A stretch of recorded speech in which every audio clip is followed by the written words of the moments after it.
of Pittsburgh for their undying loyalty. A fan base that has fallen back in love with baseball. The penultimate game of 2011. Next on Root Sports.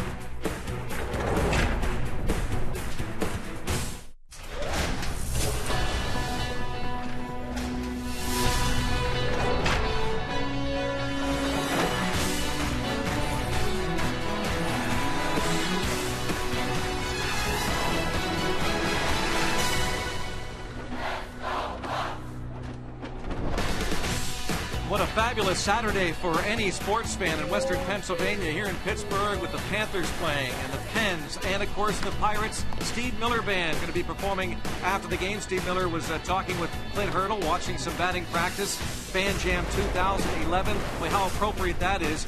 Should be jam-packed tonight. Greg Brown along with Steve Blass. Yes, the second to last home game of 2011, and for Steve, his final television game on Root Sports. Sad, I know, Steve, but it's been an interesting season to say the least. Yeah, mixed emotion. We had so much fun at the beginning of the year for 3.5 months, Greg. I think we got a reminder of how good a baseball town Pittsburgh really is. The fans just absolutely embrace this ball club. It has been a struggle, there's no doubt about that, but all you can do is hope that this year becomes a foundation for what we're capable of doing in 2012. Well, it's a perfect word, the foundation, because pitching is the foundation for any team, and tonight Brad Lincoln gets his final start of the year, Steve. Yeah, and really good work. You see the first 4 starts, an ERA just over 2.5. It has been a struggle the last 2 starts, so you hope that he can have a positive experience to take through the offseason, because he will be a candidate. They will give him every opportunity to prove that he can be a part of this pitching staff next year. So kind of an important late season start for Brad Lincoln. It's the Pirates and the Reds, game 2 of the 3-game series. Cheerleading and dance competition took place earlier today out on Federal Street. As we said, it should be a big crowd on hand as we get ready to root here on Root Sports.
Pitch after the Star Spangled Banner, throws it to the fourth, Michael McHenry, and from those two, Steve Miller Abracadabra. Brad Lincoln. Here we go. Showtime. Showtime now, going to be showtime later on, too. Brad Lincoln will be making the start against this lineup. Brandon Phillips, Drew Stubbs, and Joey Votto. Chris Heisey hits cleanup. Jay Bruce follows. Then it is Devin Mesoraco, who is the Punxsutawney native. Juan Francisco at third, Edgar Renteria at short, and Travis Wood on the hill.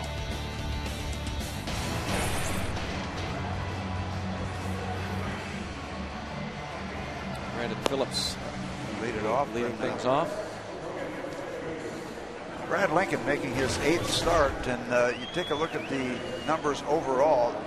A lot of them affected by his last outing against the Dodgers. Not good, an inning and 2/3, 6 earned runs, but 5 good starts, average or better starts before that. So you don't want the whole set of numbers to be distorted by one outing. But, it was not much fun last time, but there have been some good signs from Brad Lincoln, and again, he will be a candidate next year for this rotation. There's going to be a lot of opportunities next year, and Brad Lincoln has a chance to be part of all that, and will be a part of all that. And Brandon Phillips stepping in was 2 for 4 last night with a walk. Lincoln trying to erase the memory of that last start right away. It's ball 1. Just one career appearance against the Reds out of the bullpen for tonight. So not all that familiar with the Red Legs. Pop up toward the seats. First baseman Derek Lee might have some room. And no. Take a look at the Pirates defensively. Derek Lee going over for the box seats. Neil Walker at second base. Ronnie Cedeno at short. Josh Harrison gets the start at third base. Alex Presley, Andrew McCutchen, and Ryan Ludwig. Jason Jaramillo behind the plate for Lincoln.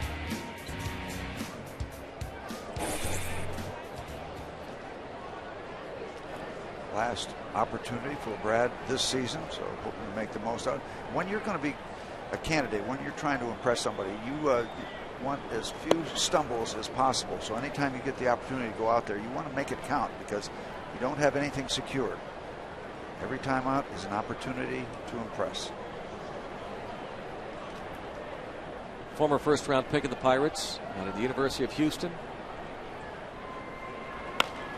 A line drive to left field, and this is extra bases for Brandon Phillips. A leadoff double. Is he trying to go in? Because that was one of the things we noticed, Steve, about Lincoln. Didn't get it in enough, but to this point had been unafraid of going in. Yeah, that ball was in, but still kind of in the hitting zone.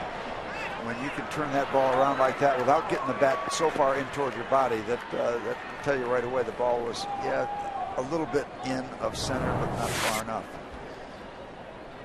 Not the start you want. You got some real good speed at second base. Milestone for Phillips, his 200th career double, 36th this season.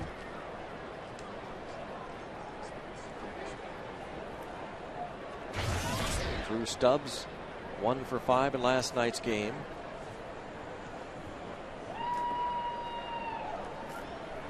Brandon Phillips, as a leadoff man, is pretty near the top of the list. He's got some power, he's got some speed. Very good fastball. That had a lot of good finish on it.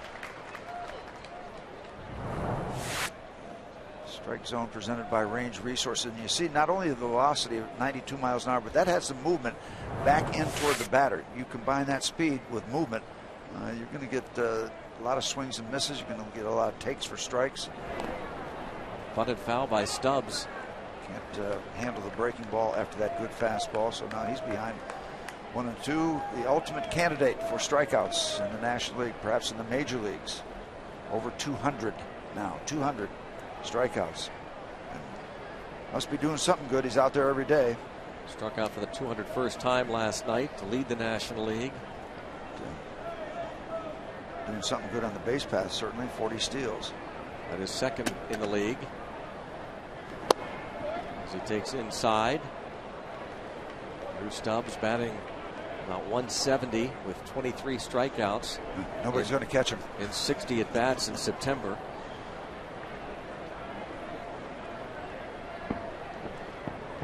see, well out in front of Ryan Howard. And he's talked about how that's no doubt the strikeouts have bugged him, but he said overall, the batting average itself, a lot of things not happy about, other than the stolen bases, because when he gets on, he is a definite threat to run. Again, trying it inside for Lincoln. Strike zone presented by Range Resources. Let's see where Jaramillo sets up. Kind of middle, then they don't get the call there. Full count.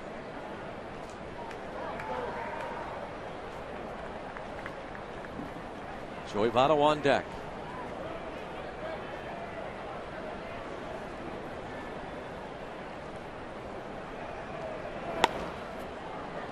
Pop up, shallow right, Ludwig, and that will not advance the runner. Hey, Ludwig has an underrated arm. I don't remember, Steve, it's not the best arm in baseball, but this is for a veteran. He's got a very strong arm. And he's got a lot of carry. There's finish to his throws. Yeah. When he was with the Cardinals, I don't know that we talked much about that, but now that he's been with us for a while, the times we've seen him throw, it's accurate, it is strong. Yeah, it's got finished. And of course, that's the perfect time to show it off because Phillips is not going anywhere. Ryan Ludwig, one of the heroes last night, the walk-off single, brought home the game-winning run, and now Joey Votto. You talk about a lot of carry. That ball he hit had a lot of carry last night. Votto tied for fourth in the National League in hitting at .313. On top of many other offensive charts, including these situations, men in scoring position. Bats .385 in these situations, and that'll get it done. It's a fair ball and a double. 1-0. Something about that left field corner for the Reds here at the top of the first inning. Left-hand batting Joey Votto just takes the ball and a little bit behind as you check out the strike zone presented by Range Resources, but finds the corner. Sometimes you can be behind on that fastball and still get the job done.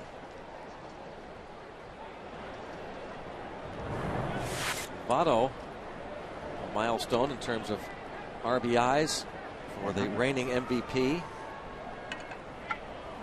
The National League last year, as Chris Heisey tries to check and takes a strike. Now Votto can relax with RBI number 100. Came in 6th in the National League in the RBI department. And Heisey with a fly ball to left. Presley makes the catch. How about the fly balls last night? How many on the warning track were caught? I mean, the ball was just flying to warning track distance time after time after time. First 4 innings. Andrew was busy last night with balls on the warning track. Andrew McCutchen at one point had 4 consecutive putouts. If not to the wall, certainly to the warning track. At least 5 baseballs the first 4 innings hit toward the warning track or the wall that McCutchen tracked down. And now Jay Bruce. 94 RBIs for him, tied for 8th in the league. Also tied for 8th in home runs with 31.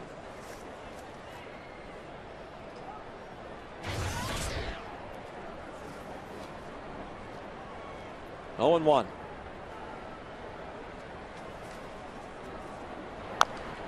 Tapper, Lincoln off the hill, but this is going to be Walker's ball and a nice shuffle pass, glove to glove.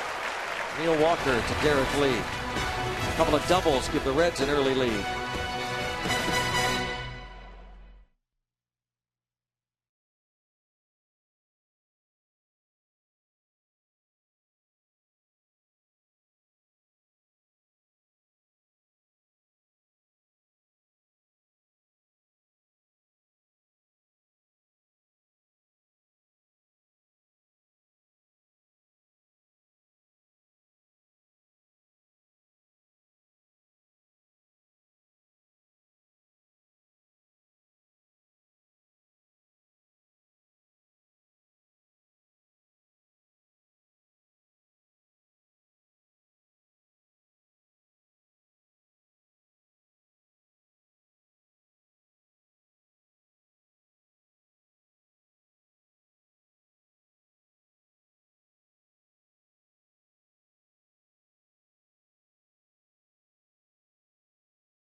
Sports is sponsored by Barrel Automotive, Barrel.com, definitely worth the click, and by PNC, for the achiever in you.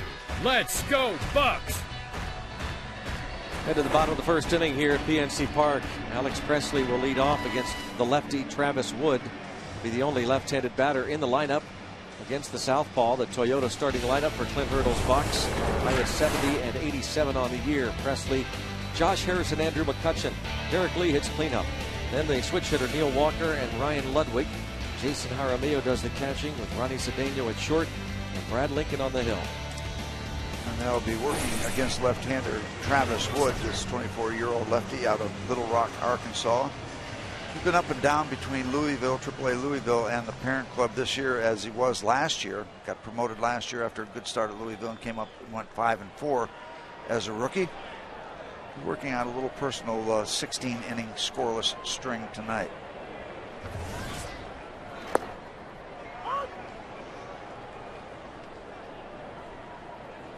Presley 1 for 4 last night.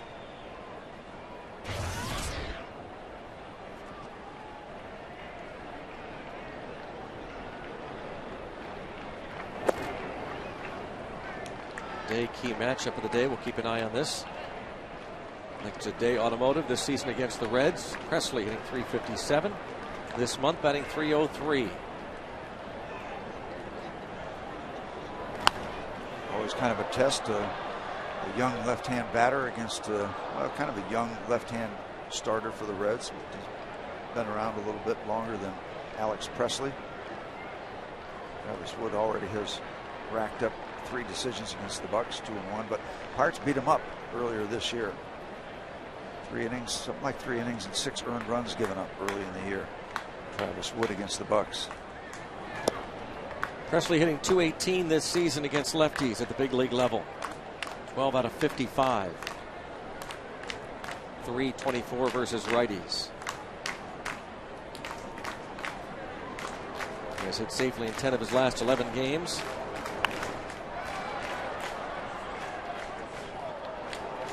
Since coming off the disabled list August the 25th, he was having trouble with that left hand, the nerve damage between the thumb and forefinger.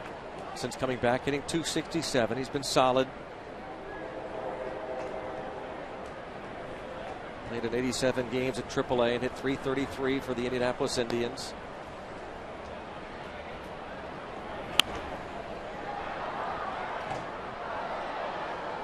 For a while this season, Tabata led off.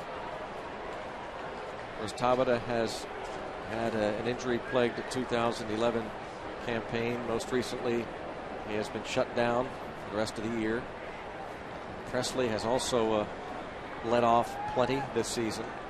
They tried to get him inside and jammed him, and they get the 6-3 put out as Travis Wood put the ball exactly where his catcher wanted it. And went out here in the bottom of the first inning. Alex Presley is retired. He is playing in his 40th game as a leadoff hitter in the major leagues. Now Josh Harrison.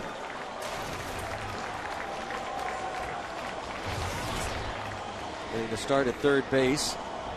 Against his home guys. He's born in Cincinnati. He's a native of Cincinnati, Ohio. Starting his 45th game at third base in the major leagues. University of Cincinnati product. Cubs drafted him, and the Pirates traded for him. Keep in mind this, Josh Harrison, he has played certainly a lot more than any of us expected at the major league level this season. He was not on the 40-man roster when the season began, and in fact Neil Huntington, short time after he got the call up, Pirates had to place him on the 40-man. Said maybe we'd have been better off had we had a player like Josh Harrison on the 40-man, had him in spring training rather than some of the veterans we brought in. It'll be an interesting spring training next year to see what the philosophy is for the Pirates. This ball popped up. He was jammed. Well, the thing is, you take advantage of opportunities. You know, Pedro Alvarez is cooking and hitting. You don't see Josh Harrison. Or there's a chance you don't. Opportunities present themselves. Alvarez sits against the lefty tonight.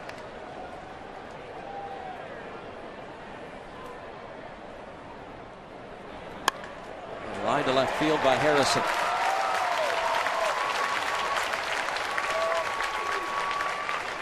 The rookie Josh Harrison with a base hit. Take a look at the strike zone presented by Range Resources. Goes downstairs, picks that ball up. See how low it is right there. And special delivery to left field. Now, he has speed. He'll go every once in a while, but Travis Wood has a very good reputation in terms of working against base runners. In 206 career innings, he's given up 3 stolen bases. And he's been terrific. He's also picked off 3 runners this year. So be aware.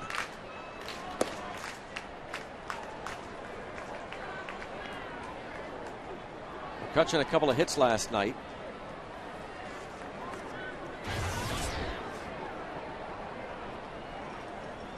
One for 6 lifetime against Travis Wood.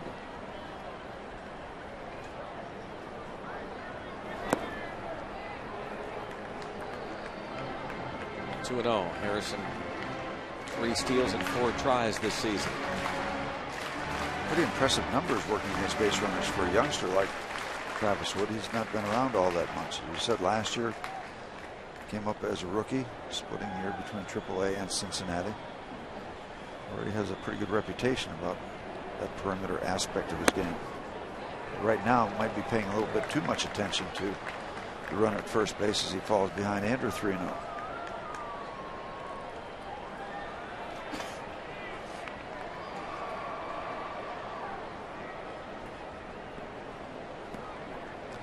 Derek Lee on deck. Taking a strike.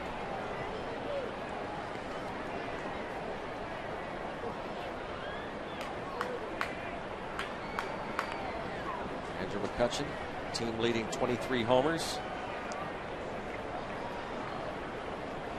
Wood has given up 10 in his first 17 starts. Runner goes. It's ball 4 and it's first and second.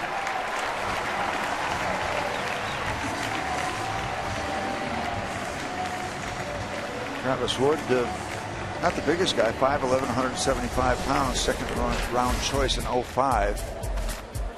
I told you about that 16 inning scoreless streak, kind of an emergency start against the Astros. 5 innings, no runs. Mentioned that he's only given up those 3 stolen bases career-wise, but he's in a jam here in the first inning. Strike on Derek Lee.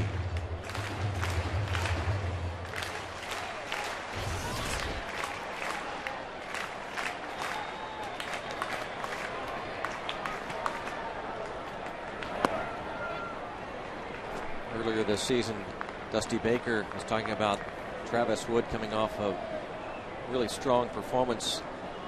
I guess his first start of the year, in fact, against Milwaukee. Talked about Travis Wood going out there, and he says he has a chance to throw a shutout every time he goes out.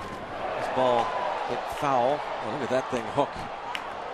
Big time contact, but big time early contact. There. That ball well hit. I don't know if I've seen a more majestic or impressive home run than we saw last night off the bat of Garrett Jones. I mean, that was just a titanic shot. High, majestic, fun to watch. Good hang time and really good distance. 2-2 on Derek Lee, who's had a couple of majestic home runs of his own in his 23 games with Pittsburgh. 7 homers, 19 total on the year. Garrett Jones now calling time. Mazzaracco going to go out and talk with Travis Wood. You know, you look at Travis Wood, and again, he's not intimidating physically, just 5'11", 175 pounds. He's not one of those 6'7" guys, not one of those guys that throws 98 miles an hour. So you're a power hitter and right-hand batter. I mean, you're comfortable and not necessarily overly confident, but you go up there with a pretty good chance you're going to see something you can take a pretty good whack at.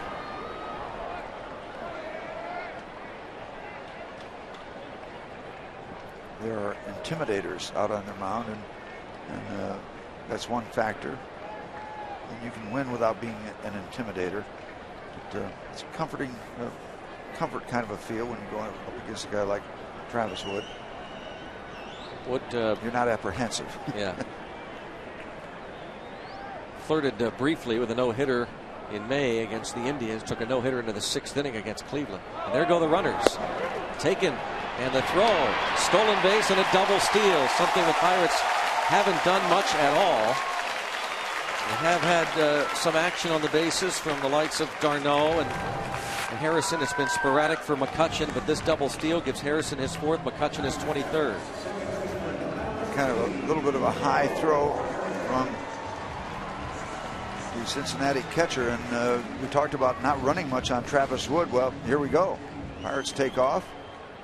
On the strike 3 called, by the way. Now it's up to Neil Walker.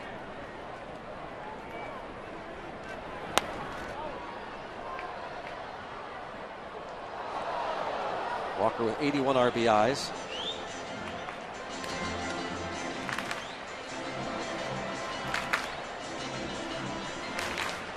Oh for 4 last night.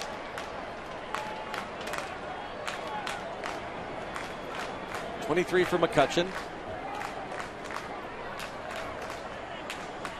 Walker has feasted on Reds pitching this season. Finds himself in the hole 0-2. .372 batter against Reds pitching. 16 out of 43 and 1 of his 12 homers against the Reds.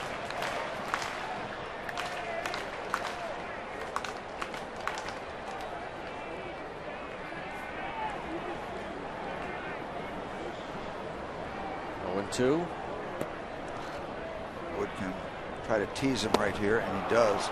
Good job by Travis Wood getting out of that jam, and a couple of strikeouts racking up. After 1, it remains 1-0 Cincinnati.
Central, their first division title since 1992. The Diamondbacks clinched the National League West, their first playoff berth since 2007. The Rangers clinched the West for the 2nd straight year.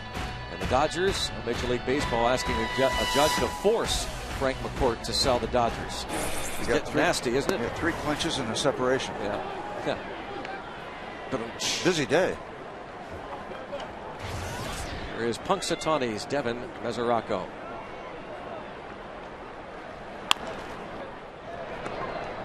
Pitch bounces it to Harrison. But some games today, already some finals that impact the races that remain. Washington beat Atlanta, and the Cardinals win on a wild pitch, a walk-off wild pitch. So they cut a game off of that wild card lead down to 2 now with 4 left. The Yankees beat Boston, and Toronto out in front early over Tampa Bay. Tampa Bay 2.5 back of the Red Sox in the American League wild card. Cubbies went into the 9th inning with a 1-0 lead.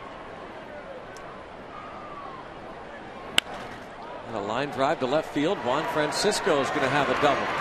We're liking that neighborhood. 3 doubles down into the left field corner. Look at the strike zone by Range Resources. Pitch outside, he went with it. It's the kind of reward you can get when you don't try to pull that ball. Just serve it out that way and hope for the best. Looks like a replay of the first 2. The right-hand hitter Phillips pulled an inside offering down the left field line to start the game. Then Votto went the other way, a left-hand hitter, and Francisco goes the other way with an outside offering from Lincoln. See how he pitches the veteran Edgar Renteria. Inside. Just a little bit of information. No piece of cake with Travis Wood. He's got 2 career home runs now. One last year, one so far this year. Oh, one so far this year. And be it after tonight, probably for Travis Wood.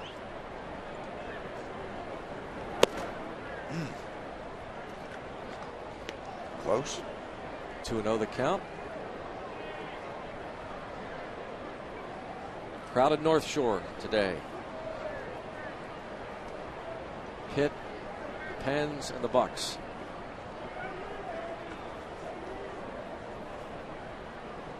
Again going in on Renteria. Stay in there. Bounce to Harrison.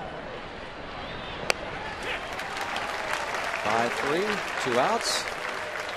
Holds the runner at second base. And now Lincoln faces Travis Wood. As Steve said, a home run this season. One of his 2 hits this season, a home run, 2 for 29. And Brad, if you're capable of doing what you want with the baseball and you did that against Renteria, why not try it against Travis Wood? Crowd him a little bit on that inside part of the plate. But don't hold much back if you go in that neighborhood. See where Jason Jaramillo sets up. That'll give you a little preview of what they're going to try to do during this at bat. That one on the outside part of the plate. Nothing wrong with that.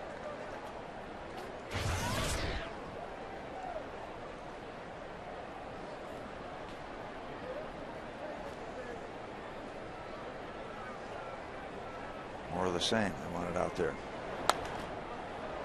And good location at 93 miles an hour. That's a very good start. Now he's got Mr. Wood in a bad situation. Pitchers don't do all that well in 0-2 counts. There have been exceptions, and when you give up a base hit to a pitcher that you're working against 0-2 count, you do not feel real good about it. So Brad, finish him off right here. Thank you. Oh, nice looking breaking ball. That's quality stuff. Who's the runner at second base? 1-0 Reds.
Tonight involves the leadoff man at the bottom of the second, Ryan Ludwig. Into the plate in the bottom of the ninth, had the walk-off pinch hit single off the wall in center.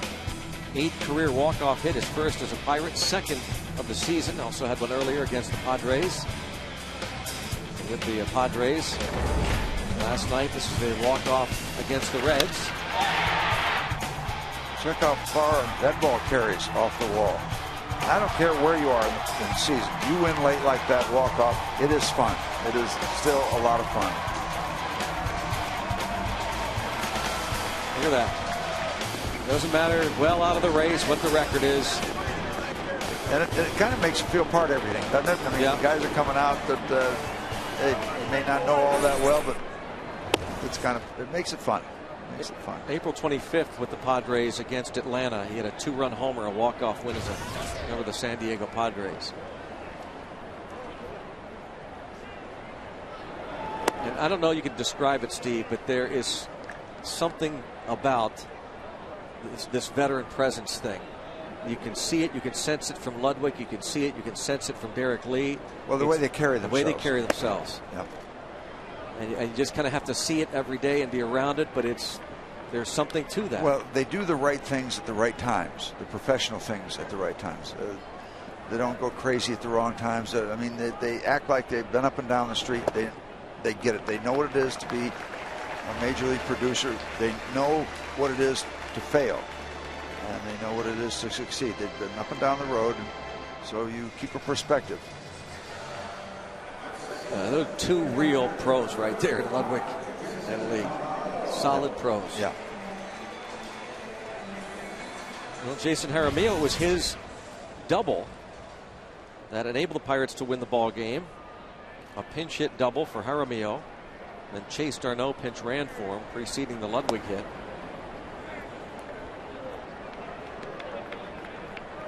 Talking to Clint Hurdle about the fact that he has used Jaramillo now very early in critical situations as a pinch hitter.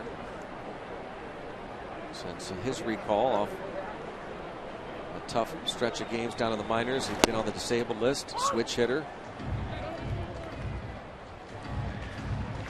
You know, when you talk about the professionalism of guys like Ludwig and Lee, along with all the things we just talked about, there's an underlying respect for the game, a kind of a theme, a kind of a thread that runs in and through the way they approach what they try to do at this level.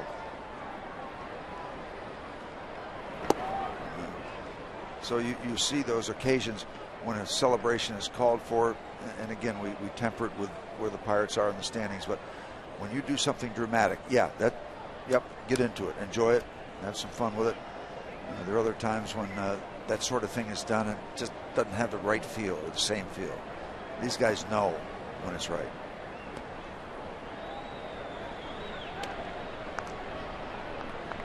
Ludwig has played in 36 games with Pittsburgh since being acquired from the Padres.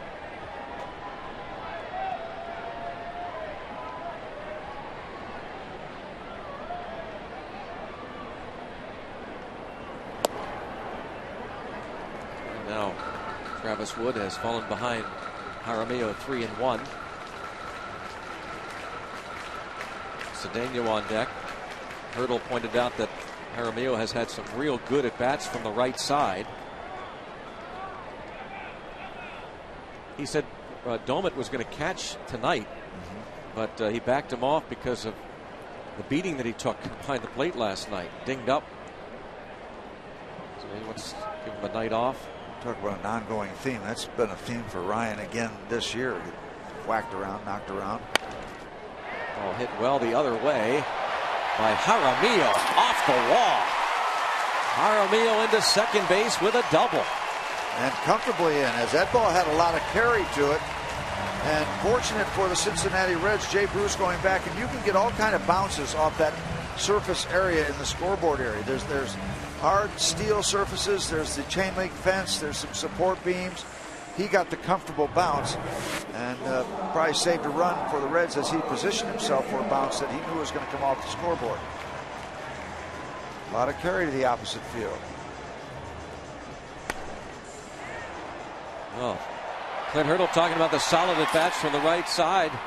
And Jaramillo doubles off the Clemente wall, putting the Pirates in excellent position to at least tie it. Chasing is Cedeno with Jaramillo's double. Ludwig at third, nobody out. Third baseman even with the bag, Francisco. Middle infielders are back, and Votto well off the first baseline. What you don't want is what happened at the bottom of the first, and the Pirates put themselves in a good position. And all of a sudden, Travis Wood was able to reach back and strike out Lee and Walker and leave them there. And if you want to write a script from the Cincinnati point of view, you can get beyond Cedeno, then he faces Lincoln, who's no easy out, but he still is a pitcher. So that's the script they're trying to visualize. Ronnie, take that doubt out. Get it done yourself before you have to go to the pitcher spot.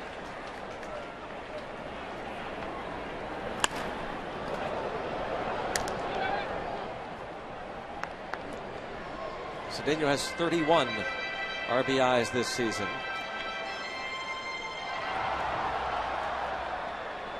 Hitting .236 with men in scoring position. There's a souvenir.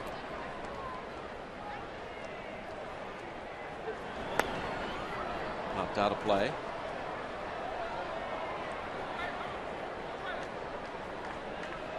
Three hits in his last dozen at bats since snapping an 0 for 17 streak.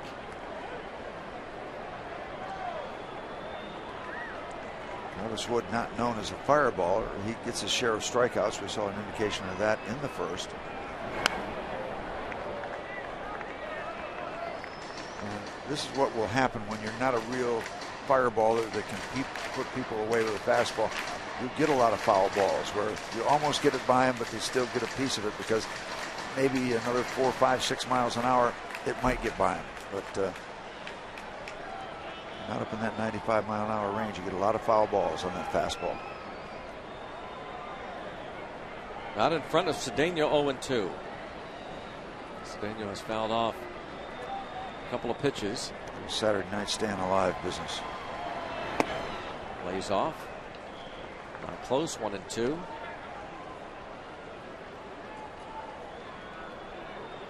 Career high 29 walks for Cedeno. For Travis Wood, he's allowed 38 free passes. 22nd appearance for him, his 18th start of the year.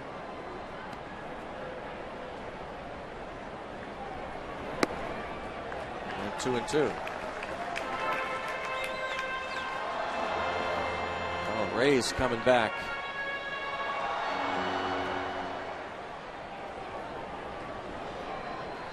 Jays got out on top thanks to a home run from Jose Bautista, his 43rd of the season. Another foul ball. Getting a little sticky for the Red Sox, isn't it?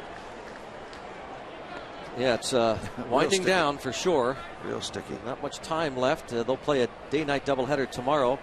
Boston will, against the Yankees to make up for the rainout yesterday. Boston will play at Baltimore next week. Tampa Bay plays the Yankees again. And a fly ball. Left field, Heisey will make the catch. Ludwig will tag and score, and it's a sacrifice fly for Ronnie Cedeno that ties the game at 1. Good at bat for Ronnie. Got behind early 0-2, was able to foul a lot of pitches off and put the ball in play, get it out of the infield, and get that run in. And now we got a brand new ball game. All those pitches. Good at bat. Ludwig drew the walk. The double by Jaramillo. Jaramillo still at second now with one away, and as Steve said, you got a good hitting pitcher, well above average in Brad Lincoln. He can help himself. This season just 1 for 10. 7 hits and 25 career at bats for Lincoln.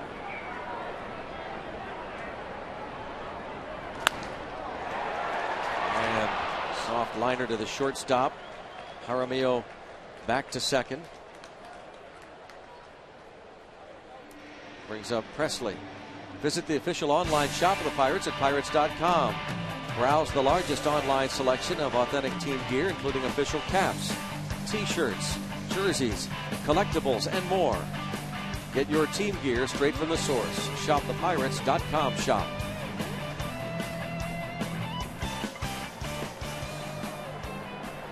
Pirate stuff, and boy, have we seen a lot of Pirate stuff this season. I mean, all over the ballpark, all over town. Yep. High chopper. And backing up, Renteria has no play at first and gets his man at third base. Jaramillo not able to get back. Renteria knew he had no shot at first. And that's a veteran play. Edgar Renteria has been around a long time, knows he has nothing at first base. Maybe he'll make a turn. He did, and it cost him. Heads up play by Edgar. Pirates get one.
Early fall.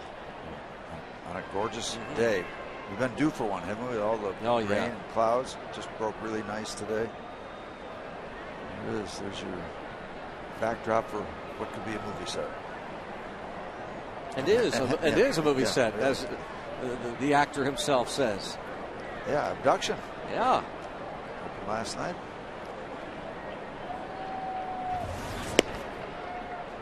Now, when do you get the call from but regarding Oscar nominations and such, whether you have to go to Hollywood? And Tom called today. Yeah. Tommy Cruise. He was in town and said we've got to get together late November. Late November, you're going to get together? Yeah, Tommy and I.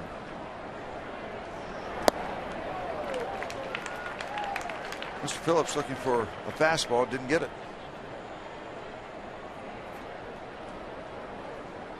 Doubled off Lincoln in the first.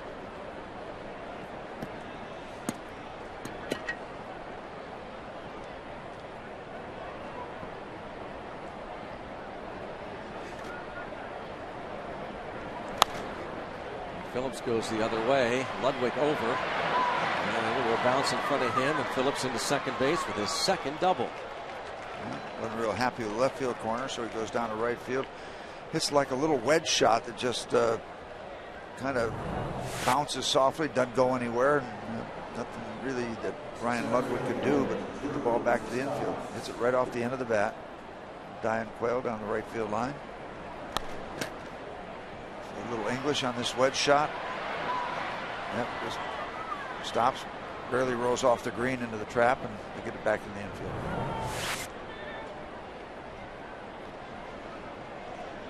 So 37 doubles on the year for Brandon Phillips. And again, Stubbs showing bunt. And then ball one. Stubbs was not able to move Phillips in the first inning. So Votto had to do it.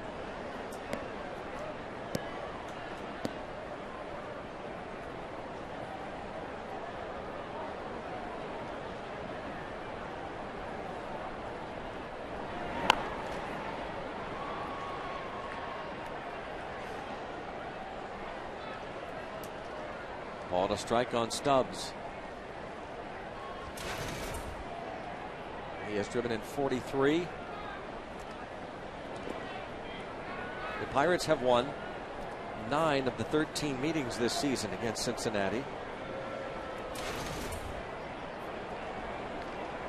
A win tonight, of course, gets them a series victory, the finale of the home schedule.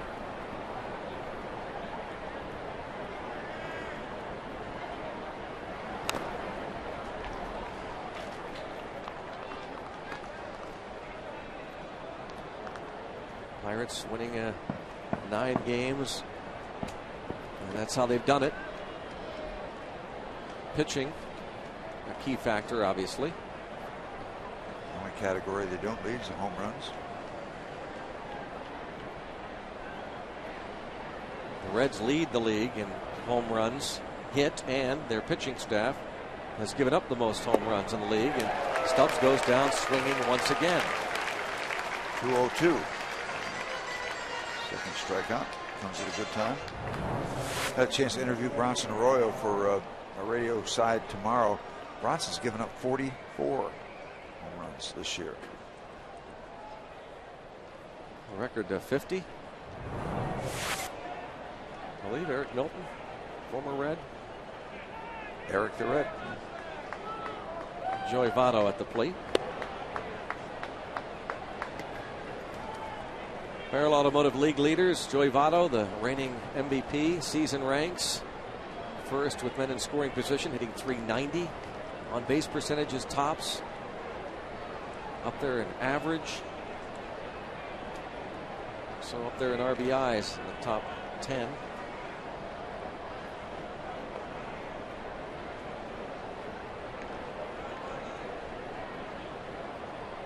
Continues what he did a lot of last year. He was the National League most valuable player. 39 doubles, matching Justin Upton of the Diamondbacks and Carlos Beltran of the Giants. Pickoff try.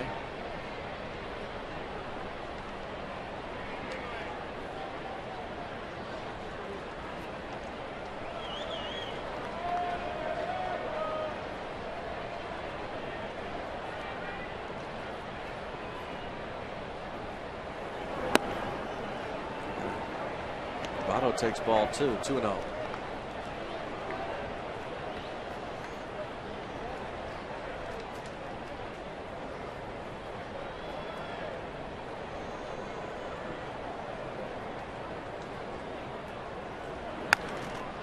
Drives this toward right. Ludwig there. Phillips will tag and move on to third. 2 outs. Hit right on the button, but right at Ryan Ludwig. Again at our strike zone.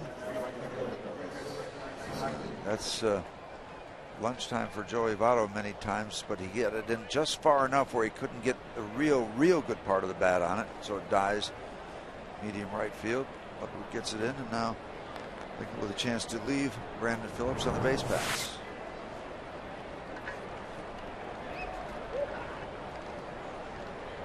Chris Heisey flied to left in the first. Breaking ball for strike 1.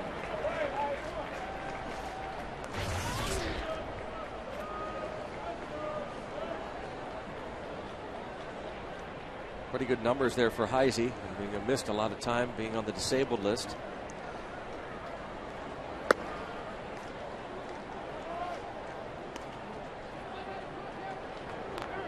Strained left oblique. Had him out almost the entire month of August.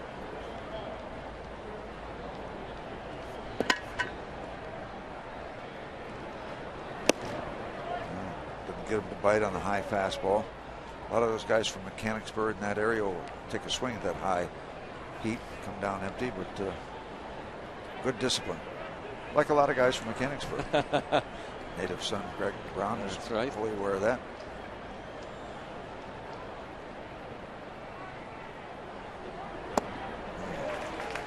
Good sharp slider down underneath the strike zone there for Brad.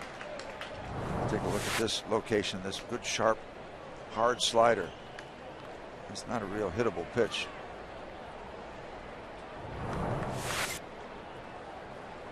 Got Heisey to fly to left in the first.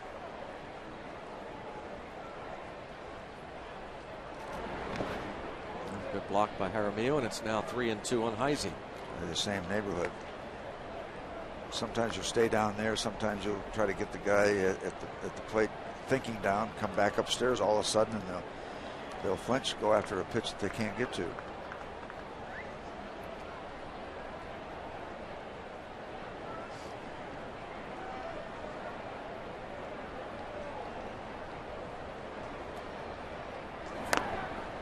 Check swing, foul ball. Count remains 3-2. A little fortunate there. That probably is going to be ball 4, but again, he comes up out of that low neighborhood and hard to resist. That ball's looking like it might be a call third strike, and you don't want to be rung up on a call third strike ever.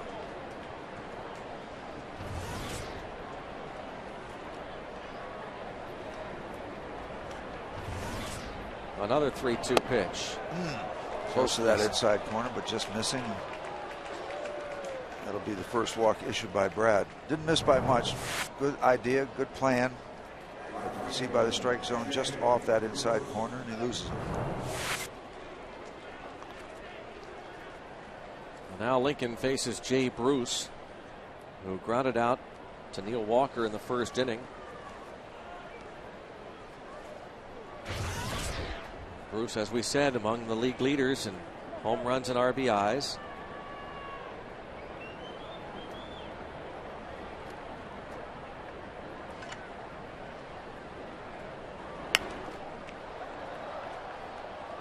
Oh, and 1.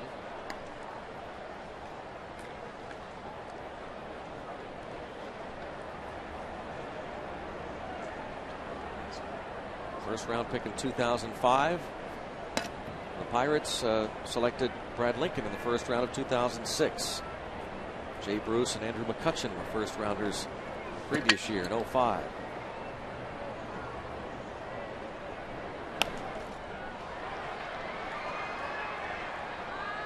And the count 0-2 on Jay Bruce. One of these situations where Brad Lincoln hasn't given up much yet in terms of damage. 1 run so far, but he is grinding right now, trying to leave runners at first and third and put up a 0 the hard way.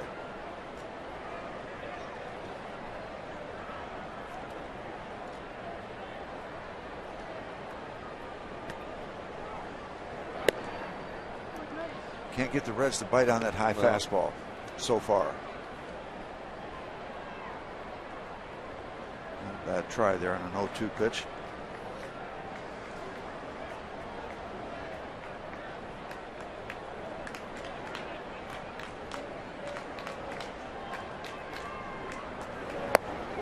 Got him this time.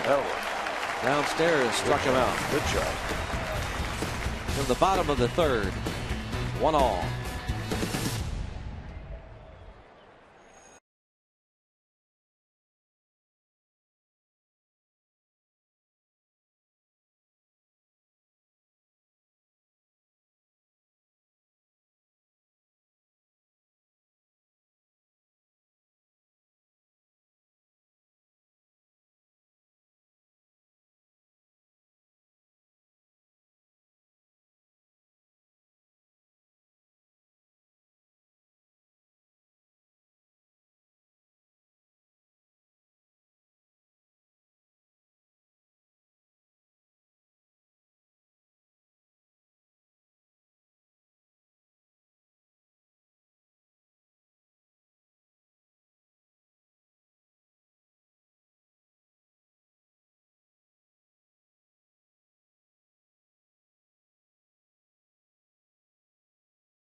Pirates Baseball on Root Sports is sponsored by Day Automotive. We're going to make your day. Let's go Bucks!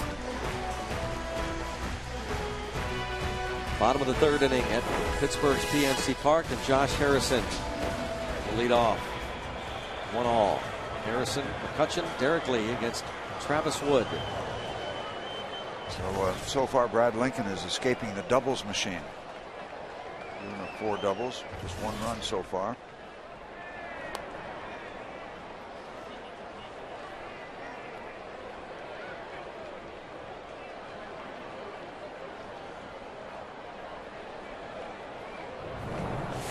Josh Harrison, he and Pedro Alvarez, Brandon Wood, at times Chase Darno, bulk of the work at third base this season. Third base and other things will be discussed tomorrow. Our final Neil Huntington show. Our flagship News Talk 104.7. Our radio affiliates. Down, isn't How about it? that? It was the last night game of the year at PNC Park.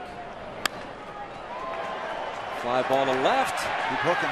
And it's over the head of Heisey and stays in play. So Harrison will motor to third, and he is there with a triple to lead off the third. Is that fun to watch as he got the good bounce? The bounce did not go into the stands, and that opened up the opportunity to go for 3, and he's got all of that in front of him. So Josh has got everything working for him just out of the reach of Heisey. So that's factor number 1 right there, and the bounce stays in the yard, and it's a big bounce, and not right back at Heisey, but down the line toward right center or left center field. And really Josh slides in, really doesn't have to, but it always looks good. An easy triple. Well, McCutchen now, chance for an easy RBI with the speedy Harrison in the infield back.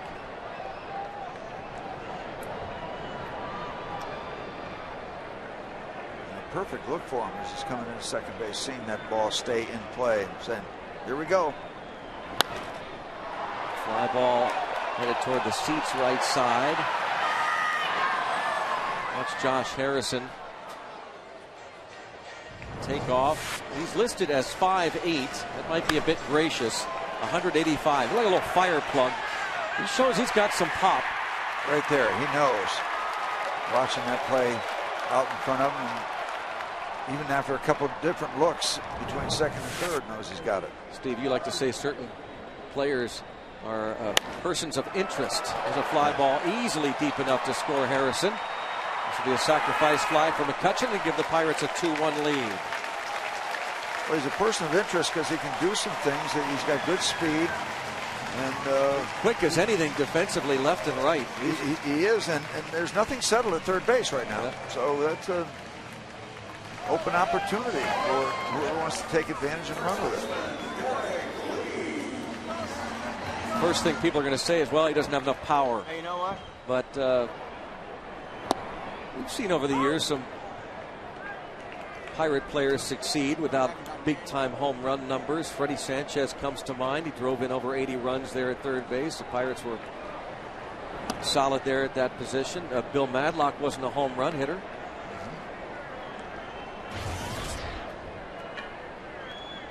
Derek Lee now struck out looking in the first. And lines this in the left. And the Pirates, who we said teed off on Travis Wood earlier in the year, the one other start that he had against the Bucks, putting the ball in play, getting some things done, found themselves up a run.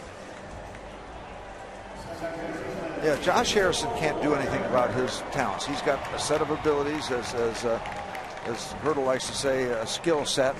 And hey, you never know if it's going to be good enough. You want Thump in the middle of the lineup. You want Thump at third base if you can, but hey, you can't always get what you want. Rolling Stone said that. That's right.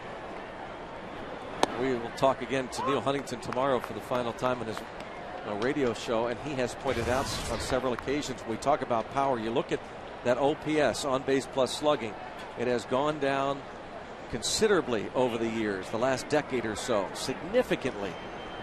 And that the long ball isn't the only way you win these days. That ball stays fair. Kicks off the short fence. It'll be a double for Walker. And second and third for the Pirates. And this crowd here at PNC Park that wants to party tonight, having a chance for a little pre-party.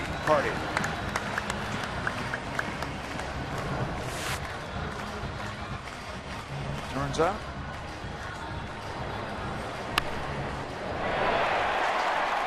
Action. Stays in front of Heisey, and by the time he gets to it, we've got runners on second and third. Great look at the ball hit by Walker on the AGH cam. Just inside the third base bag. A double for Walker, and the Pirates still in business with one out, and a chance for Ludwig to pick up a ribby.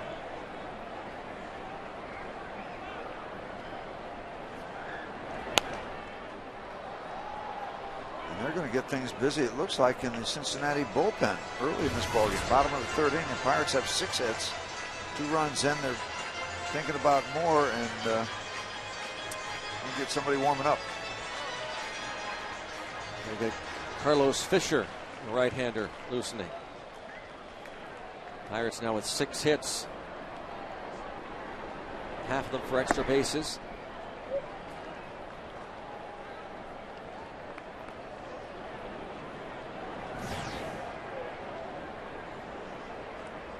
And he's not wasting much time.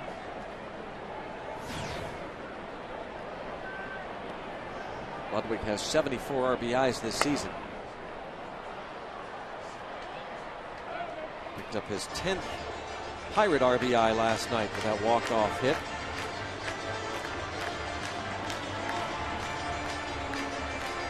Ryan Ludwig.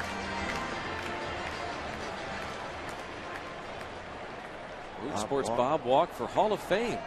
There you go. How about that? I don't see why not. That vote might push it over the top. Yeah. That might be the one vote that does it. He did need a vote, and he just got one. Of course, I don't know if Bob is officially retired yet, though, Steve. So that's a retired. I don't even know if he's tired. To center field. Well, Derek Lee does not run well. Stubbs will throw to third, and Lee will score. It's a sacrifice fly for Ludwig, and the Pirates now lead it 3-1. Getting the job done.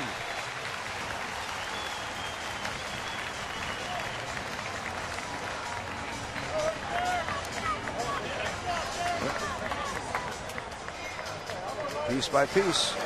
Tack him on. Harrison triple, sac fly McCutcheon. Lee's base hit followed by the Walker double. And then the Ludwig sacrifice fly. And now Jaramillo. And still in business.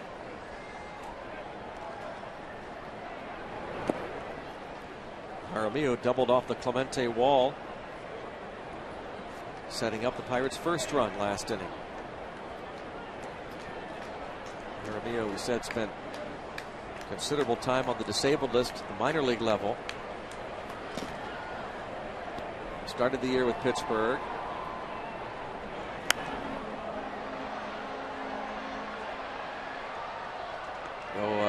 He'll go home tomorrow night when the Pirates head to Milwaukee. The Racine, Wisconsin native, Jason Jaramillo. Another Milwaukee native, by the way, will be joining us in the booth next half inning. Steve Miller. Steve Miller Band going to be performing on stage and on the PNC Park field after the game for Fan Jam 2011. Already in good voice, having done a nice job of the national anthem before tonight's game. You get the idea he likes it here because he cranked it out. He was able to grind it out in the storm the last time he was at PNC Park. Well, I'm anxious for you to talk to him, Steve, about his pitching days in high school. I understand he once struck out 17, we're told, in a game. Followed it up with a 14 strikeout performance. Ron Nechai type stuff. Yeah. Jaramillo swings and misses. 2-2.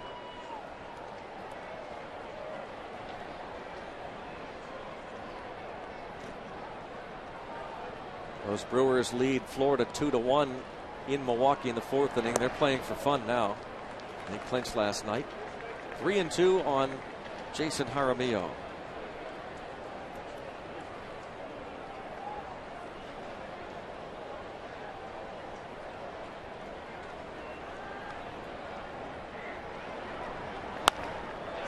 And a line drive, base hit, and extra bases for Jaramillo, perhaps. Nope, just an RBI single. And the Pirates lead it 4-1. The suddenly hot bat of Jason Jaramillo.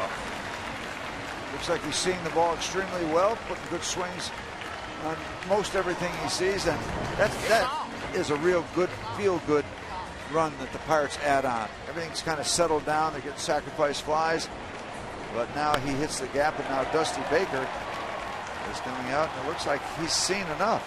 He is making a pitching change. Cedeno will face the right-hander as the lefty Wood gives up the RBI single to Jaramillo, who absolutely has been red hot. Last night's pinch hit double leading to the game-winning run, and 2 hits tonight. New pitcher coming on. We'll be back.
The 2012 season. Just put down a $100 deposit and enjoy all the off-season perks, including exclusive events with Pirates players and more.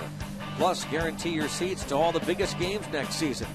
To lock in your 2012 season tickets, call 1-800-BUY-BUCKS or visit Pirates.com. Looks like the Pirates have the hitting shoes on tonight. 4-1 lead. They already have 7 hits. They have chased the starter, Wood, and now it's Carlos Fisher on the mound. This native of Duarte, California. Starter early in his career, exclusively out of the pen. We talked about a yo-yo year. This young man is in his 4th trip to the big leagues. He's been up and down to the minor leagues. Now, stint number 4 at the big league level for Carlos Fisher.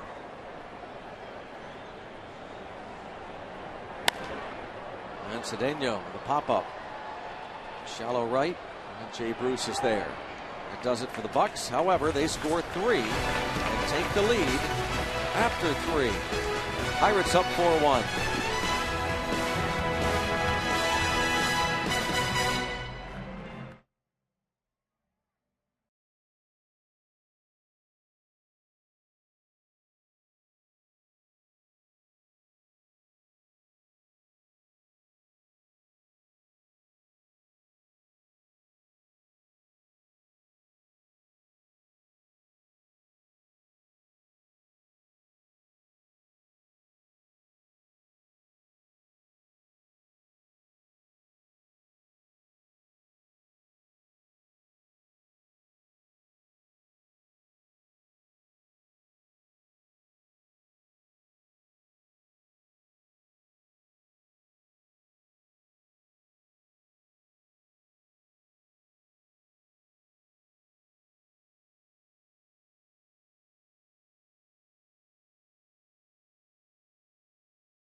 Root Sports is sponsored by Toyota. Buy right the first time and save more. Visit your local Toyota dealer for details. And by AT&T. Let's go Bucks.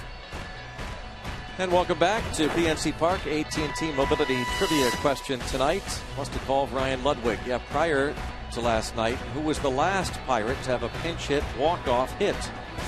Prior to Ludwig's pinch hit single off the wall in the bottom of the ninth inning last night, gave the Bucks the win over the Cincinnati Reds. Now, normally Steve and I, Steve Blass, Greg Brown, have a chance for the trivia question, but we're going to get some help tonight from a big-time baseball fan, Steve Miller, who's joined us here in the broadcast booth. Before, Steve, we get to your high school pitching prowess, we might ask you about what a big league fan you are. And you love Pittsburgh. Well, you know, I'm a big baseball fan, and this is a great privilege to be here with you guys. I want to thank you for letting me come up. Every fan has always wanted to be here, and what a view it is. And, you know, my family was involved with baseball with the Mariners, and my father-in-law, Lester Smith, put together the Mariners, he and Danny Kaye. So I got to hang out for 13 years with those guys, and you know, I would be in the owner's booth and I'd be going, give me the phone. I want to change this. I want to make a trade. and all these guys in the owner's booth, they didn't know much about baseball, you know, so it was very frustrating, you know, to watch it happen. But I've been to so many games, and I love baseball so much. I grew up in Texas, where it's really serious business, you know, playing baseball, and I went to Big State Baseball Camp, which is real serious stuff. And so it's a pleasure to be here. Well, you're very game, getting interviewed on the ball field. Yeah, Clint Hurdle talking to him about the makeup of tonight's lineup, and now talking to the Parrot. Yeah. The thing I was proudest of was throwing the ball into McHenry's mitt? Yeah, no, throwing it into Cincinnati's dugout. They gave me the ball, and I threw it at the dugout. I wanted to send a message. That's right. You got your game face on. You did. You know, yeah. It's fun. Well, that's great.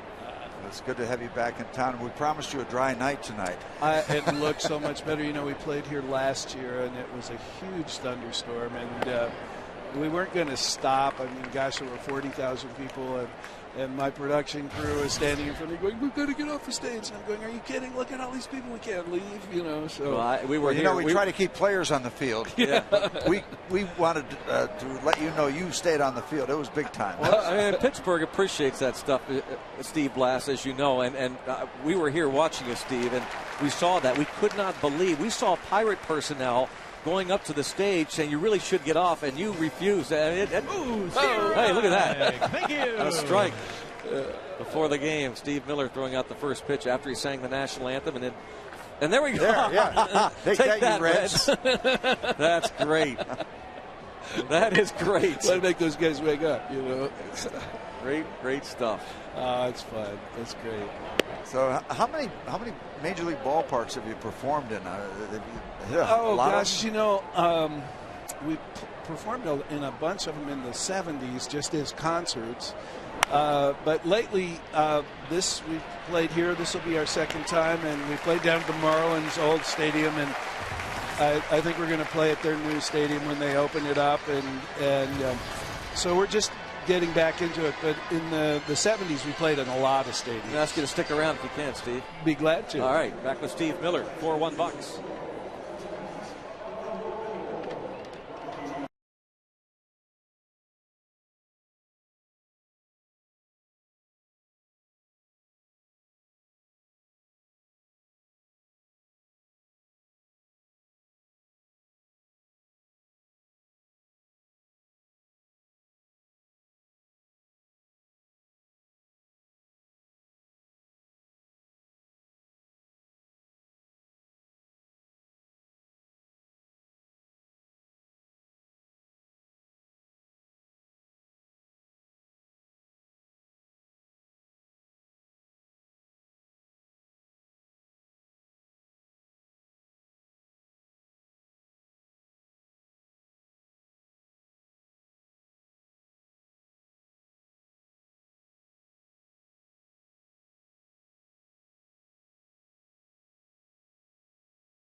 Welcome back. Greg Brown, Steve Blass, and Steve Miller with you. And I'm not sure what to say about these fans.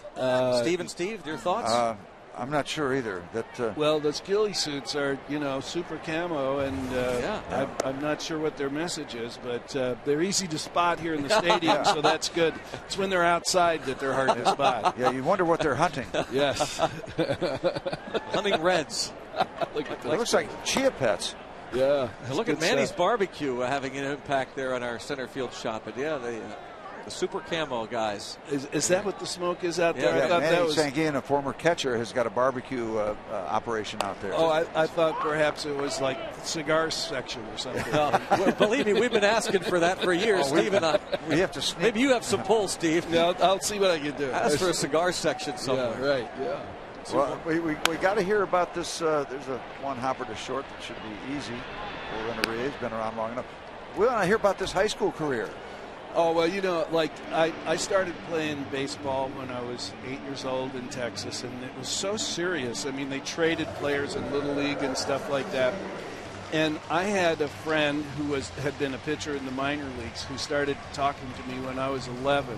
And so he taught me really all the psychology of pitching. And so I had my sleeves cut so it would be distracting. I wanted to distract around, batters. yeah. And he taught me how to throw a change-up and a knuckleball, which was pretty unusual for a 12-year-old kid, So I could always strike out any 12-year-old, and we were pitching from 45 feet then, so my fastball was blazing. And as time went on, I really, really enjoyed baseball, and we had to go to baseball school from October to March and before we started our training and everything. So we really got really good. And the proudest thing I'm proudest of in sports, I played baseball and basketball and football and track and swimming. I did everything. But my last 2 games, I struck out 17 guys, and then the last game that I played, I struck out 14 guys. So I really had it going on. Did you get drafted? No, I didn't. And then I went to college, and I took a look at the size of everybody else, and went, I love playing guitar, and I think I'll stick with music, and I'm glad I did because, the sad thing about being a professional athlete is just, you're a young man, you're 38 years old, and you're going, that's it, he's all finished, and these guys are such, elite athletes, and they kind of get to that point, and then they can't play in the arena anymore, whereas lucky me, I'm going to be down there tonight playing my guitar with my band, and I think I'm better now than I was then anyway, so it turned out to be a good choice. Well, it's fun to watch, Steve Miller, is to watch guys like Steve Blass, like these athletes on the field, look at you almost with envy, and you likewise look at these athletes with envy. I'd love to be pitching, but I can't, but you can still be playing. That's the great part. That is fun. That's the fun part. And you look like you're having fun. I that's love the what big I deal. do. I love what I do. I'm doing it because I love it, and it's not like it used to be. I mean, we do 51. I think we're doing 51 cities this year, and people say, man, how can you do that? And then you look at the baseball schedule, and you kind of go, I believe this is game 158 yes, tonight. right on the button. You got it. And I see you have your dog chart up there in tonight's pug night. I'm glad I missed poodle night. That's right. Whoa! We have 162 dogs on our wall here for 162 games. And Steve Miller, who performed, of course, last year here and loves this venue, he'll be performing Fan Jam after the game. It's always a dangerous, scary question, but do you have a couple favorites, personal favorites? Well, yeah, I do. I always love to do Fly Like an Eagle. That's a song that kind of means a lot to a lot of people. And I always enjoy doing the Joker. Well, actually, I like them all. I love the lyrics of the Joker. I love the lyrics of the Joker, especially that one.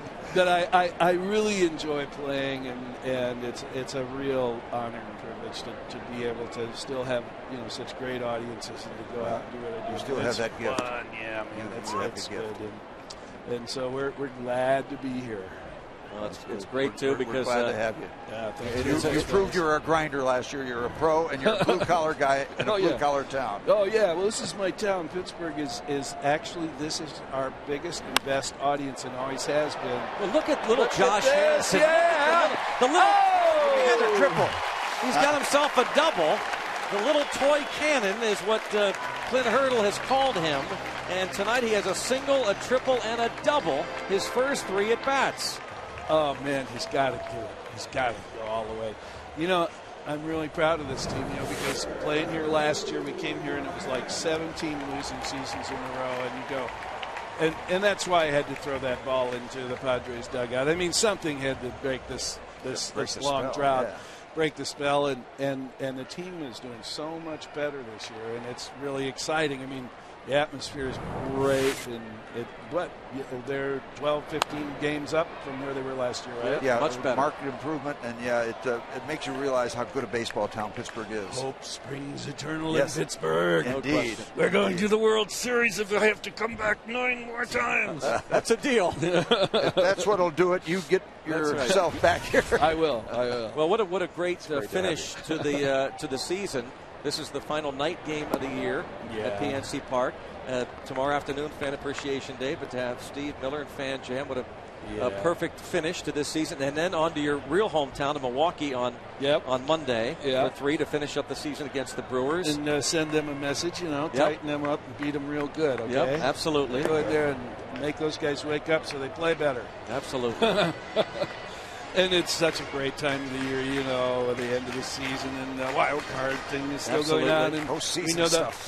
Postseason's coming up, and you know, we've got you know, unfortunately, I'm going to be on the road a lot during the postseason, so I've got another 10 or 12 cities to do, but I'm going to be watching every game I can see. I love it. This is my favorite. With technology now, you can really keep up with it. Yeah, you can. There are 2 outs. I don't know how deep we'll get into this, but how many are you playing now? How many road cities this year? This year's 51 cities is what we've done this year. And we usually do between 50 and 60 every year. And we spread it out over the whole year. And we'll go to Europe and we'll play 10 or 12 concerts there. And next year we'll probably go to South America and Japan, and you know we move around and we just stay at Have you guys been pretty much intact for a lot of years? We have. I mean, I'm the same truck drivers for the last 25 years. Oh, I mean, it's a great crew, you know, and you'll see them tonight. These guys. Neat.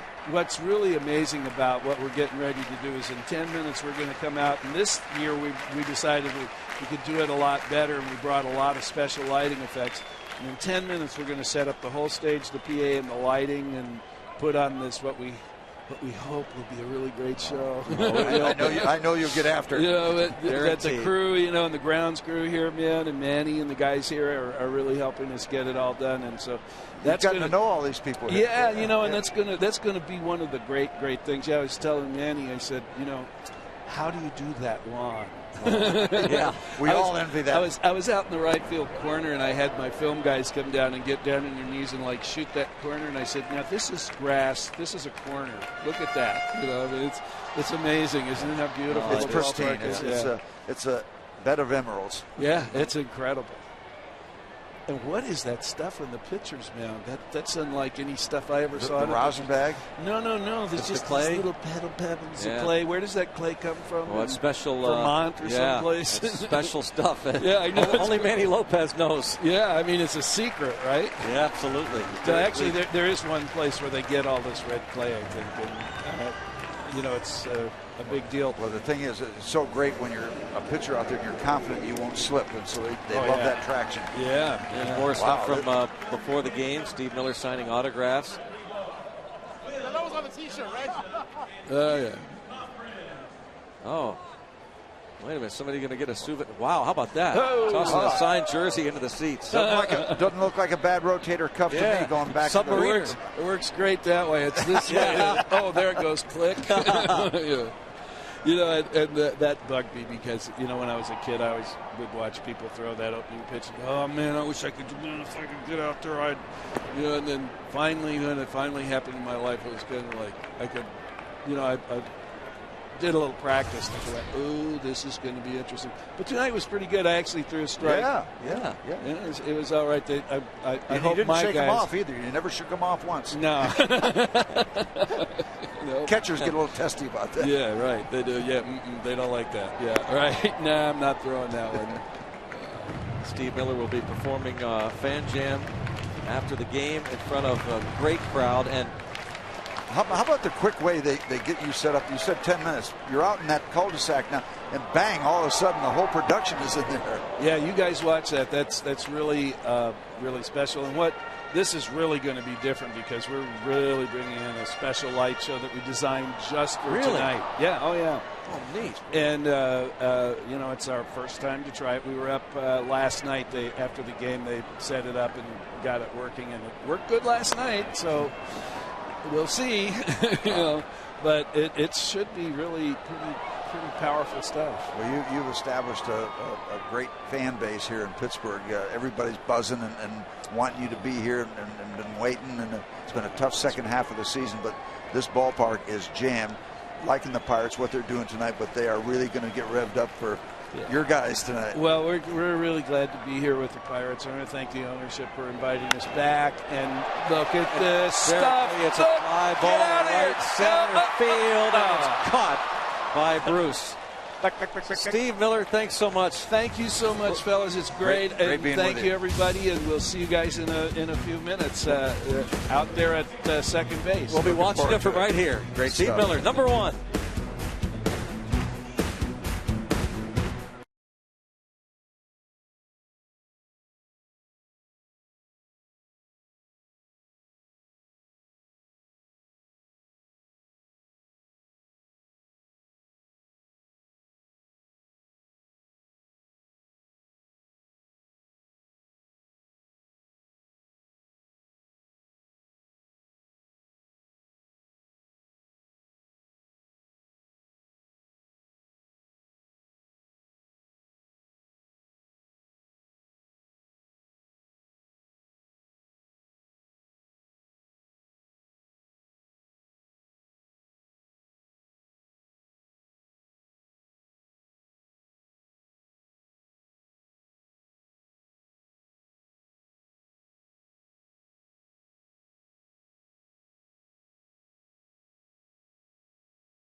Because of his walk-off hit last night. Before that one, who was the last Pirate to have a pinch hit walk-off hit? Go ahead. Pedro Alvarez or Castillo. Oh, that's right. Yeah, I meant Castillo.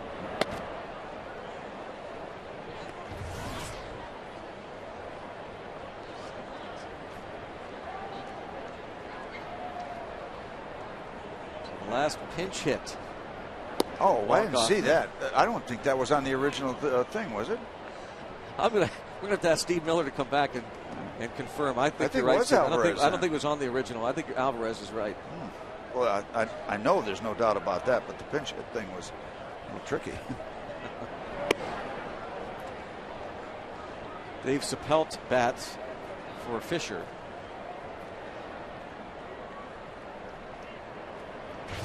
Steve Miller has been touring since the 70s. Oh, man, how about that? Wow. We could have kept him here for the whole game. We had so many questions. I wanted to ask him about the Pompadour of Love. That lyric in the Joker. He was a classmate of Boss Skaggs when he moved to Texas. He's done the Lido Shuffle. Right? Yeah. Ball 4. Leadoff walk. It's the third time in the first 5 innings that Lincoln has allowed a leadoff man to reach. It's his second walk allowed. He faces Brandon Phillips, who's doubled twice.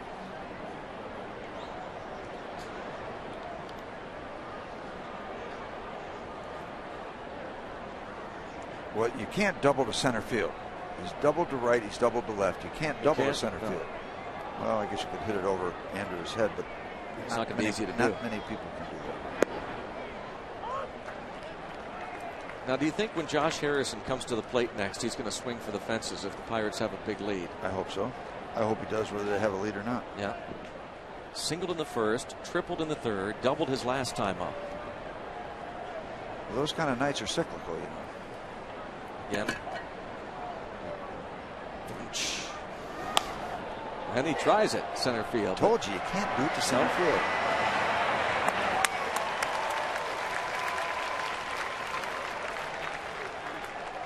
So Sapelt back to first, and Jared Burton will be the new pitcher for Cincinnati.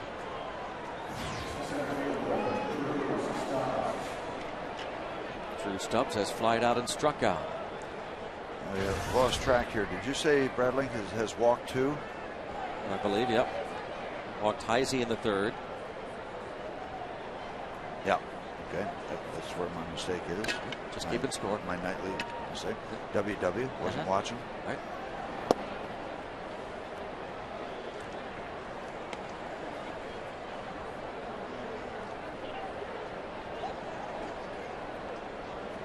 Ball, no strikes to count on Stubbs with Votto to follow.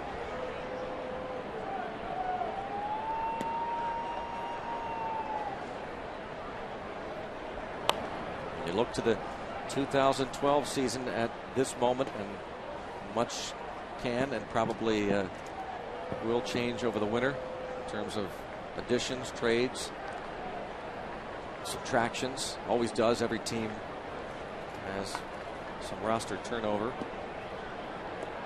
The starting rotation next year for sure. We'll have Kevin Correa, Charlie Morton, Jeff Karstens. His pitches in the dirt. Question marks include Paul Mahalem. Does he return next year?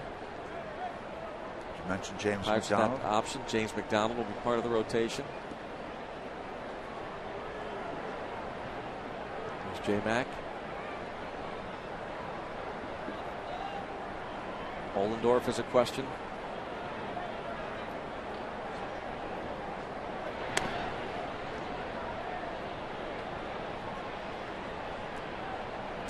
Brad Lincoln making his final start. There's Ollendorf, who will get one more start.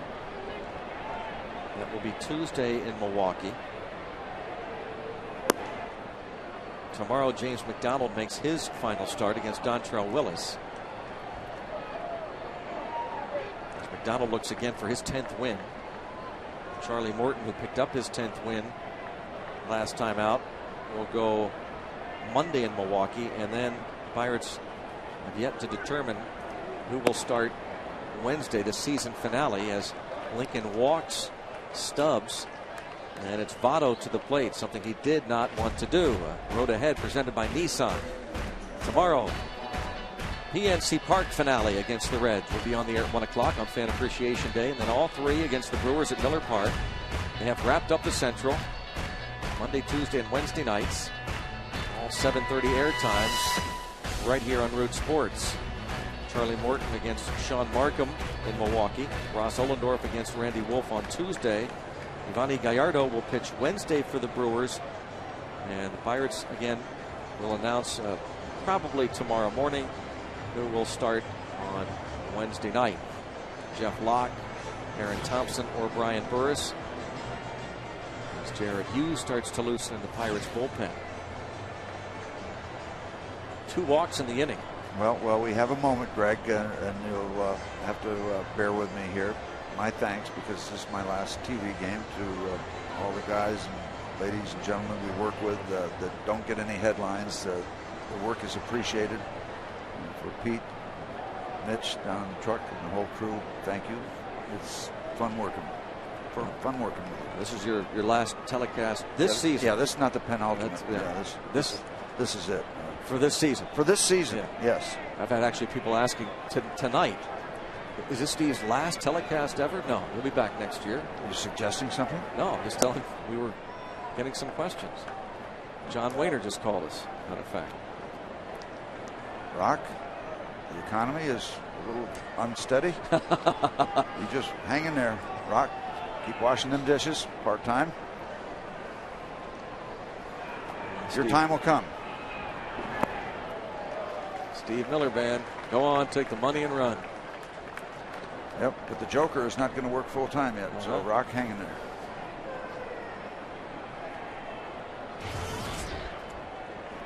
Yeah, it's no abracadabra. You know, this is not magic, Rock. You just don't step in. You have to fly like an eagle out of here. Yeah, this is the big time. You want to eat steak instead of chicken sandwiches. That's right. You've got to work all the time. Hey, acting like a space cowboy now. There's a line drive fair over the head of Derek Lee. And Votto racing towards second base. There's that throw from Ludwig and a close play. But a double for Votto. And it's 4-2. And all he continues to do is produce time after time after time. He's one of your better baseball players in the National League right there, Joey Votto.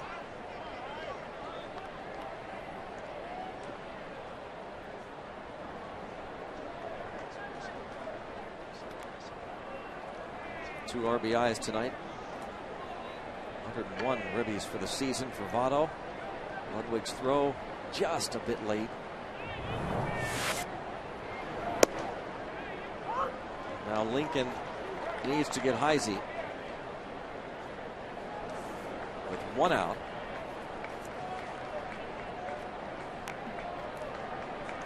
Votto saying that's two doubles, two ribbies. 0-2 on Heisey. Perhaps not the easiest guy to strike out, but he has gone down on strikes over 70 times, so that makes you a candidate of some degree. And this would be a perfect spot for number 3 for Brad Lincoln.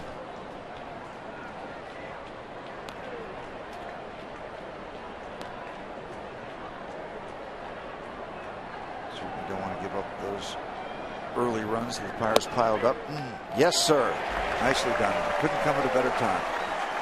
Heisey not happy.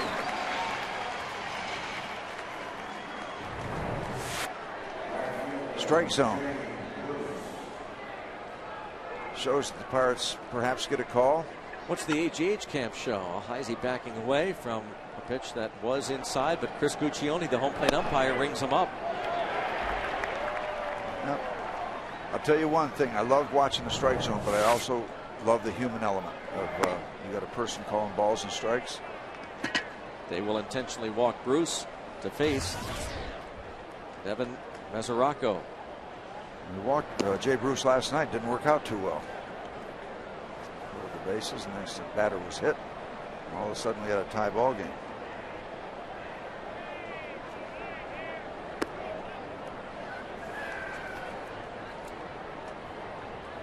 Lincoln walking Bruce to load them up. This will be his 5th walk. And now he needs to get the Punxsutawney native. Still has a big fan club on hand, and we talked about it last night that his mom and dad, Doug and Laura, helped put together the 650 t-shirts were made up. His name on the back.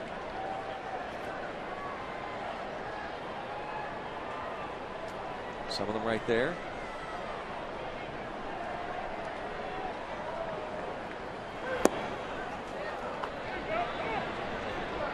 Ball 1. Mesoraco playing in just his 14th game, first round pick by the Cincinnati Reds in 2007. Came to a handful of games each year from Punxsutawney. Said his favorite player was Jason Kendall. Fly ball to center. Lincoln allows the 1 run and gets out of it with the lead intact, 4-2.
fifth inning. Third pitcher of the evening on for Cincinnati. Jared Burton, the right-hander. Fisher goes an inning in the third scoreless. Walked a man, gave up one hit. Pirates still holding on to a 2-run lead. Overall numbers.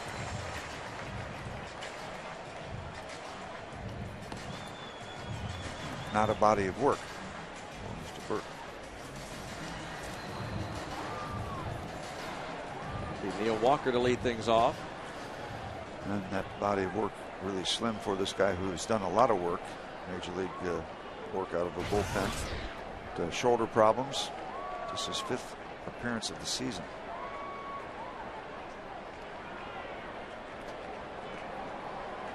Walker doubled and scored in the third inning. Struck out to end the first. Now batting left-handed.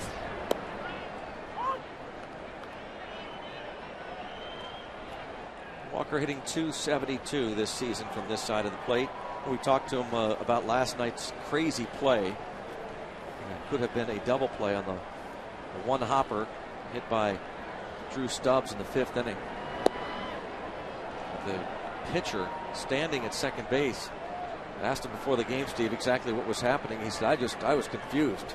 Well, yeah, the pitcher's supposed to take off toward third, and he didn't. So, my goodness, what's happening here? And then he saw Brandon Phillips stop halfway between first and second. He admitted, I should have tagged him first. And he said, I even tried to, after I stepped on second, I tried to get him to get off the bag. Said, you better get moving. And a base hit by Neil Walker. Here's this crazy play. The pitcher, Volquez, stands on second, the one hopper. We wondered whether maybe Walker never saw the ball hit the dirt. He said, oh yeah, I saw it hit the dirt. But what confused him was the fact that the pitcher never left the bag. So he's telling him he should get out of there, but maybe he should have said it in Spanish instead of English. Well, what's interesting to me is that runner is already out, and the umpire calls him out a second time. Brandon Phillips is already out. Yeah, and that's when the Pirate infielders start heading in. So the umpires, to a degree, were also, it looked to me anyway, a bit confused for him to call him out again. Volquez really confused everybody by not taking off when that ball bounced once. You're supposed to go. There's a force play involved. You don't stay at your base. But he did, and they avoided the double play because he did stand there. Yeah. Unintentionally. It's almost at a different base what Mickey Mantle did in the 1960 World Series, coming back to first base with that Rocky Nelson play. Just to bring you up to date on that recent play. Thank you. Pop up. A major league pop up. Foul territory. Mesoraco going to give way to the first baseman, and almost Votto last second reaching in there. Joey had the steps available. Can you go down the steps? No, I don't think so. All right. How much help does he get from Chris Spire, the bench coach, who's standing there? Now, he's reaching in, but is the body close to the railing? I was wondering if he was just a step away from the railing.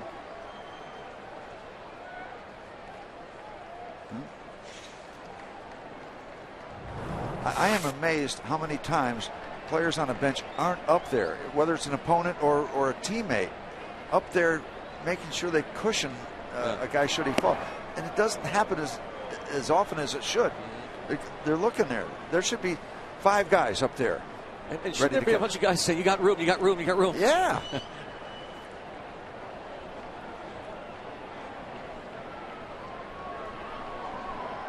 3-1 on Ludwig. Getting another shot. The ball was just out of the reach. Runner goes from first. It's a strike. And a little hesitation there by Mesoraco before throwing to second. I don't know if that had an impact on the play or not. Didn't look like the quickest release. Stolen base for Walker, his 8th. Take a look here. A good jump by Walker. Slides in between the legs of Brandon Phillips, and there's a stolen base. Just the slightest little hesitation. Not a lot. I think the criteria for the stolen base was a better break than the hesitation by Mesoraco. Walker caught 5 times. And now in scoring position for Ludwig. See if we can pick up anything on the break that Neil gets. Now he's got a pretty good. He's got 5, 6, 7 steps before that ball is released. Well, that one up to the pitcher. Maybe thinking that Burton has been out a long time. Maybe a little rusty in the perimeter things. It's going to jump.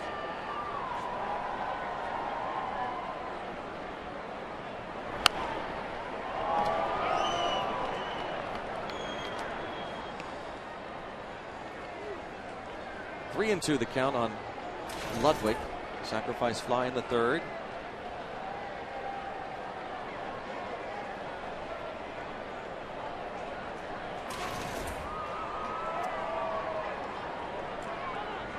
Trying to make sure he gets a strike here. You might get something handed to you in the way of a free pass to get things going here again in the bottom of the 5th.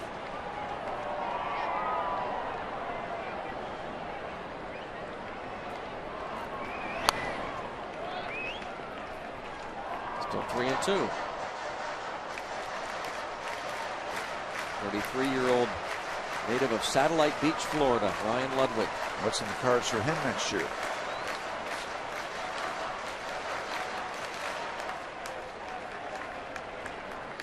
Formerly a second-round pick of the Oakland A's back in 1999. And now Walker breaks for third. That ball hit Walker.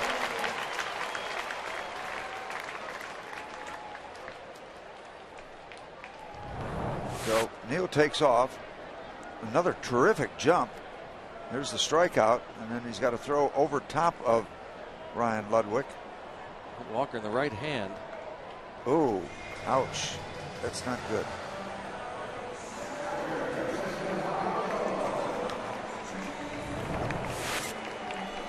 Strikeout and a stolen base.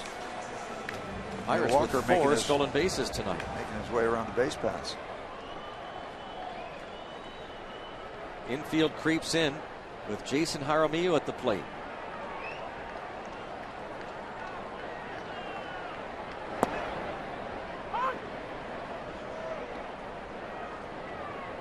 A double and an RBI single for Jaramillo. He was batting from the right side against the lefty Wood his first 2 times up. He's now 4 for 10 with the Pirates this season from that side.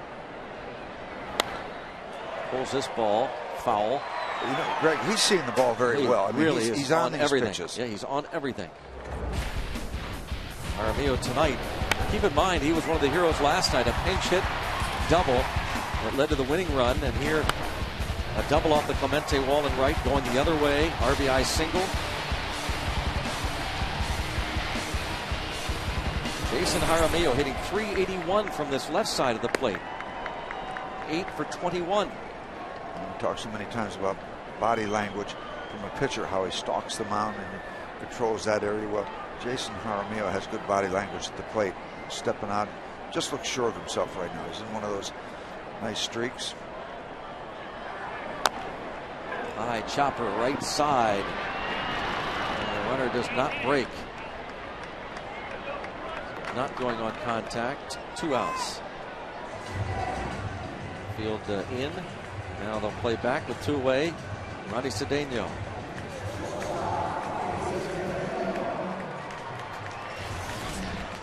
Well, the Pirates leading 4-2, and you'll take what you can, but they have had some opportunities here to pick up some runs. First inning, Jaramillo overrunning the bag on the infield hit by Presley in the second. Right now you've got Pedro Alvarez in the on-deck circle. 0-1 on Cedeno. Lincoln has gone the required 5 innings as a starter to qualify for the win. The Pirates can run the table.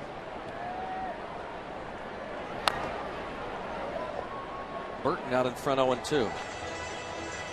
Cedeno had a sacrifice fly in the second. He flied out to right field against the reliever Carlos Fisher in the third.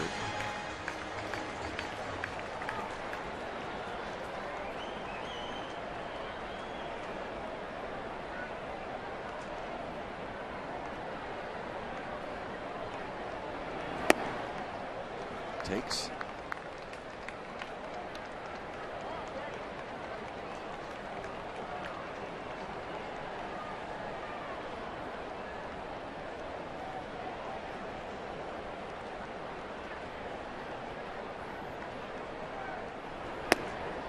Down on strikes goes Cedeno. Neil Walker got to third base. A couple of steals. Pirates couldn't cash in. They lead 4-2.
Coors Light freeze cam. Neil Walker with a stolen base. Following a steal of second, he swipes third. And it's clipped on that right hand. Coors Light freeze cam brought to you by Coors Light, the world's most refreshing beer. Put in the dugout. Brad Henderson, the head trainer, checks it out.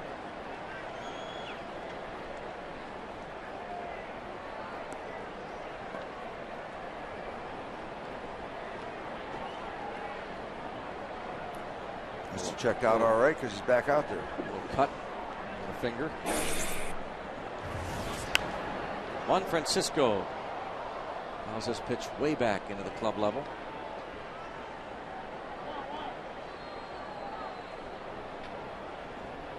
Walker winding down his first full season in the major leagues. He was one of the topics discussed in Clint Hurdle's office this afternoon. Hurdle had high praise for Walker, and especially talking about his defense. Got that little streak going, yeah. 51 games without an error. Hit toward the wall and right.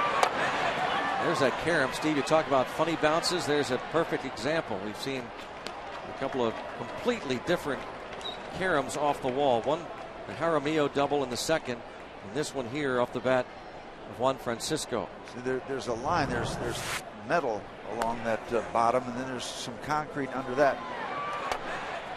And it sounded like it hit right against the Chicago White Sox, and you never know what's going to happen when you get involved with the White Sox with Ozzie Guillen. Yeah, there's a border, a metal sheet metal border at the bottom of the scoreboard. Got a piece of that. That concrete there at the base. But that, well, if you can hold it right there, that metal right there, and then there's concrete under that. So Lincoln is being pulled. New pitcher coming on.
Maybe not an A+, but a passing grade, if you will.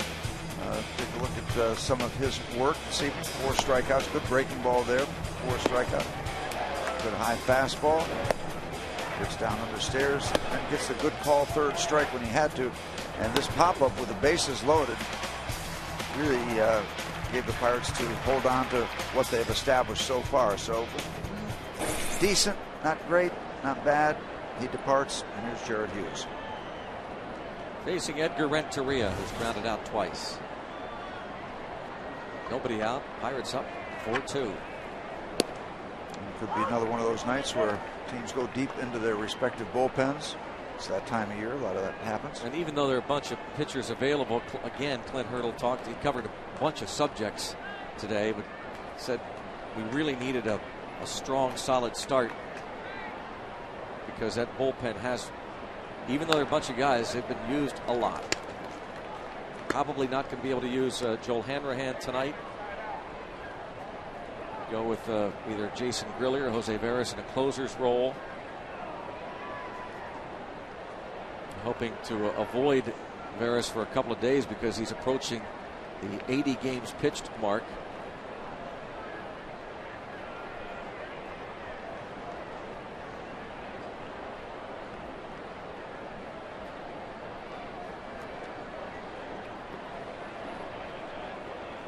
There's Joel Hanrahan.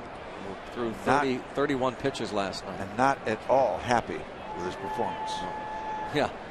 To say the least. Threw the baseball down on the ground last night after he hit the batter with the pitch that brought in the tying run. That didn't have a good feel to it. A strikeout by Hughes of Renteria. But that has a good feel to it. The big man comes in, gets the strikeout, leaving the runner at second base on this tailing fastball. A lot of movement, a lot of run on this pitch. See, Jared Hughes, one of those guys that he separates the ball out of the glove early. A lot of guys keep the ball in late. Not that it's a big factor. Separation works there. Gets an out here in the top of the 6th.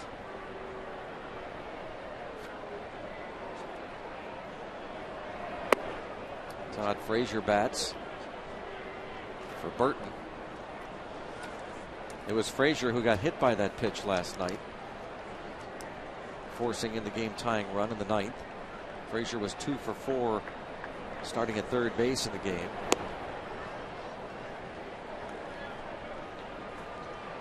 You get hit by that kind of fastball on a bony area like that, there's no protection.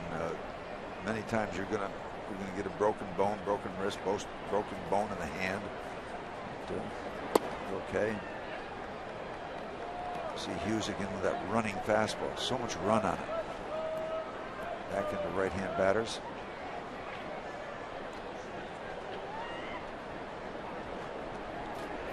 Just a little quirk the way he separates the ball out of the glove early, but then drops what looked like a ball that had some break on it at 92 miles an hour. So don't get too many breaking balls at 92.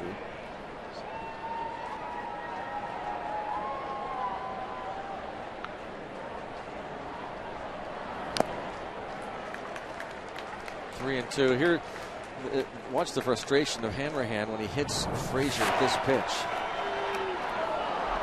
Frazier in some serious pain. The game is wants tied. a foul ball. Hanrahan picks up the ball and guns it to the ground. Well,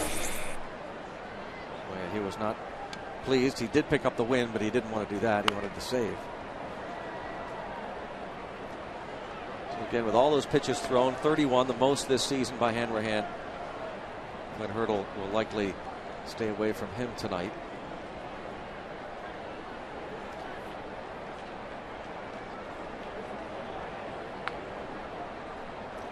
That was getting the ball out of play, supposedly to go toward the ball boy over there, but with extreme prejudice. How about that, all the way back to get the second straight strikeout. Jared Hughes coming on, dealing. After the leadoff double, he comes on to strike out Renteria, and the pinch hitter now faces Brandon Phillips. And way behind in the count, came back all the way. Again, boy, there's nothing straight about his deliveries. The ball's got good movement. Shot there from the AGH cam. Emphasizing the late swing.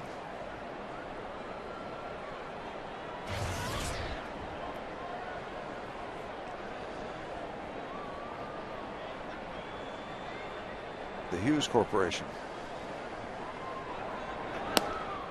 And their big hit. Yep. Oh, don't type it up yet. I'm going to look it up myself. I won't tell you. But all right. I think I know. They were a one-hit wonder, right? 1974. Don't rock the boat. You got it. Yeah, it's just the name of the song's "Rock the Boat." So yeah, but the lyric "Rock the boat, don't rock the boat, baby." I don't know if Alex Trebek would have given that to you. I'm not sure. Rock the boat. In fact, don't I'm rock the listening boat, now to baby. the trailer, and we're getting a. Yeah, sorry, I want all the stuff I said about the guys in the truck retracted. Okay, Steve, pick another category now. I give you the name of the group. I give you the got year. rock and roll I give you songs the year. for Rock the boat. 200 don't rock still on the boat, board. Baby. Rock the boat. Don't tip the boat over. Yeah, I'd give you credit, but the trailer is tough. You talk with forked tongue.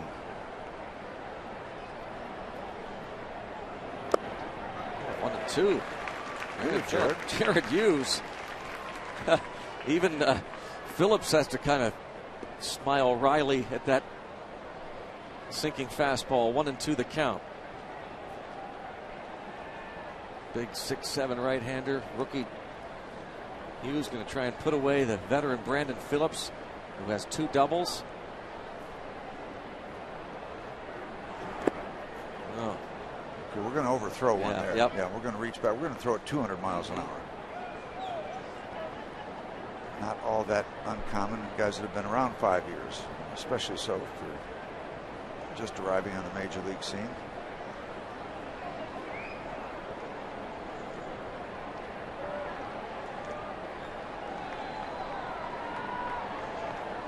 Two and two. Phillips stays alive.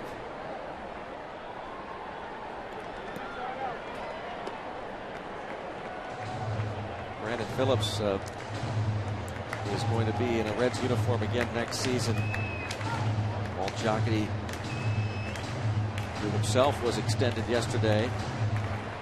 General manager signed through 2014, an extension yesterday, has said that Phillips will return. $12 million option for next season. And did he? Yes. Jared Hughes strikes out the side, inheriting the runner at second base with nobody out. He strikes out Edgar Renteria, the pinch hitter Todd Frazier, and he gets the veteran Brandon Phillips. Impressive. Very impressive.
Pirates Baseball on Root Sports is brought to you by Levin Furniture, featuring handcrafted Amish furniture. Let's go Bucks! Pirates lead 4-2 over the Cincinnati Reds here at PNC Park. The final night game of the year in this yard, and Steve's final telecast of 2011 on Root Sports. Moving to the bottom of the 6th inning, and Dusty Baker will use his 4th pitcher. Lefty Jeremy Horst will face pinch hitter Pedro Siriaco. Another September call-up for the Reds,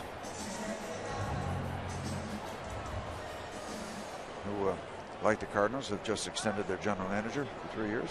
No, I'm sorry, it was Cincinnati. Did I say the Cardinals? No. Oh, no. Well, Jocketty, of course, was the general manager, Steve, of the Cardinals. I think maybe that's where you're confused. Yeah, I think he was extended one time, 3 years by the Cardinals. Yeah, he actually spent 13 years with the Cardinals before heading to Cincinnati. Or he was just extended yesterday in a 3-year contract. 1 ball, 1 strike on Siriaco.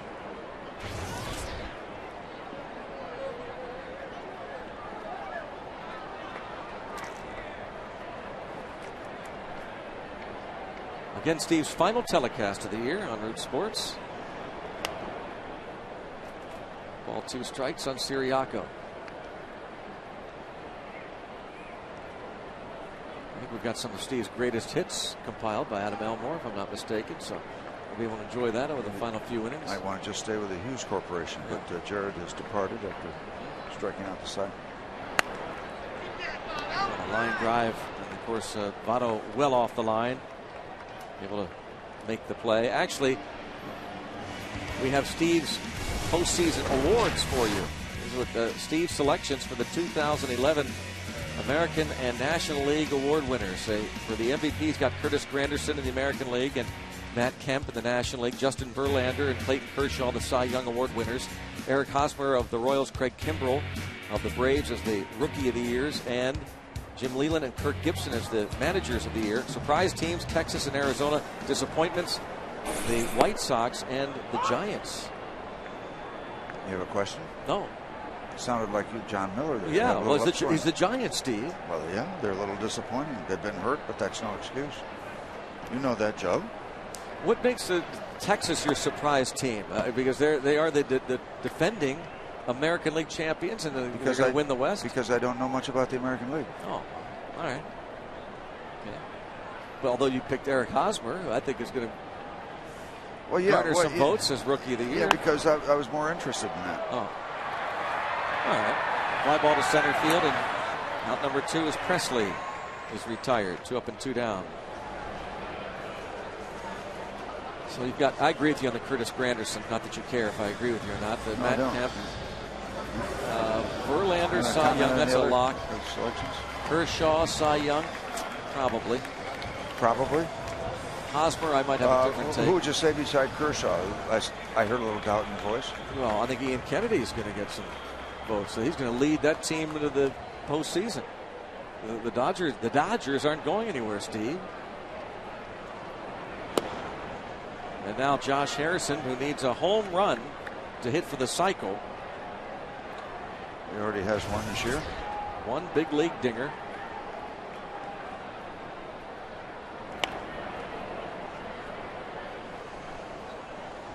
It's a 4-2 ball game, so I doubt he's going to change his approach. There are certainly players when the game is decided that change their approaches to reach wait a cycles. minute. It's September 24th. Go for it, Josh. That's right. Get out of here. He did. That might have had home run distance. Might not have. How many Bucko blasts have there been here? Pirate home runs.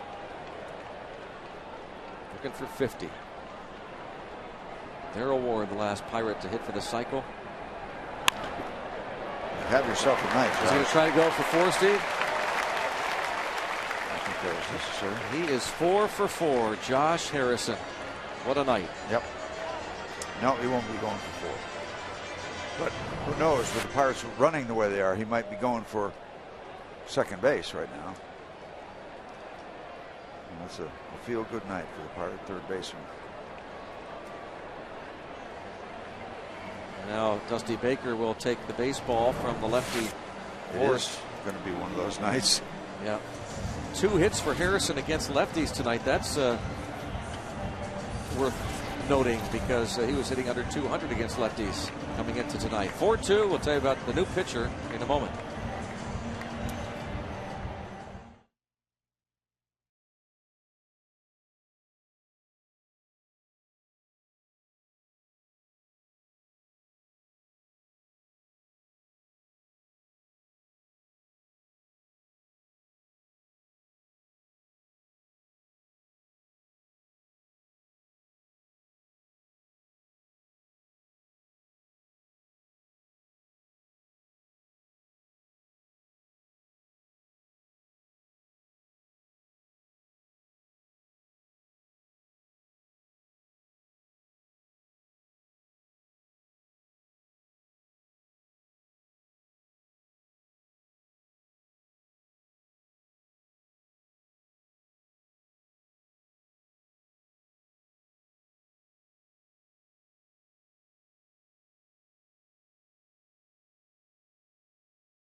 $135, and it's also Kids Day. All youngsters 14 and under get one of these growth charts featuring Andrew McCutcheon, courtesy of Hochstetter Printing.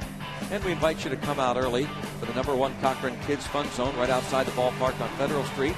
And youngsters can stay after the game and run the bases thanks to H.K. Anderson Pretzels. For tickets, go to Pirates.com. Youngsters get the growth chart tomorrow. Jose Arredondo coming on to work here in the bottom of the 6th, 2 outs. Let's have a runner at first base, Josh Harrison. I would be surprised if he didn't take off.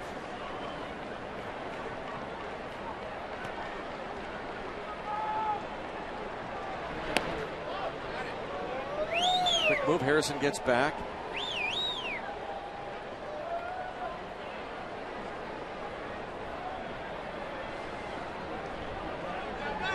Part of the first inning double steal with Andrew McCutcheon.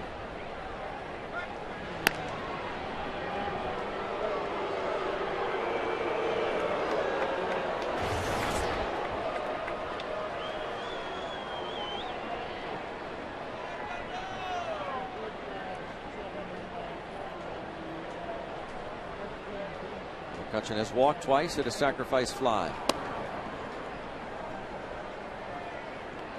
He's now at the 89 RBI mark for the year. And among the league leaders in walks. 86 free passes. Only 4 others have walked more times than McCutcheon.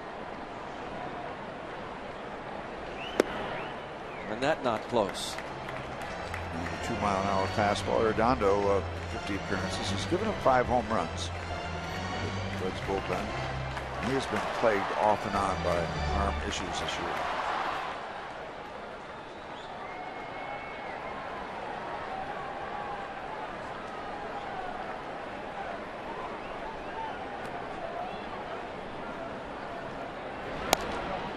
Well, they're convinced he was going to try to steal.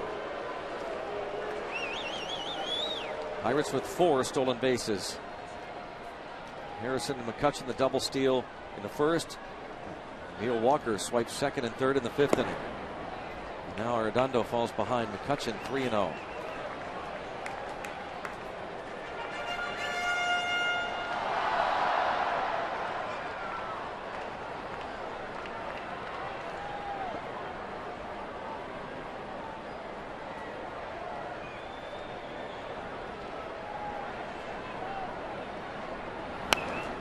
And swinging on 3-0.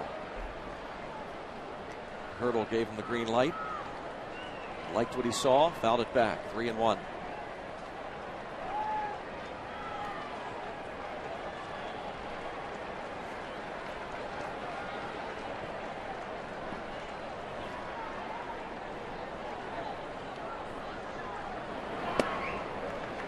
Ball 4. Walks for the 3rd time. 2 aboard with 2 outs for Derek Lee. Veteran Renteria going over to have a word with Arredondo. Take another look here. Sort of cross up, Steve.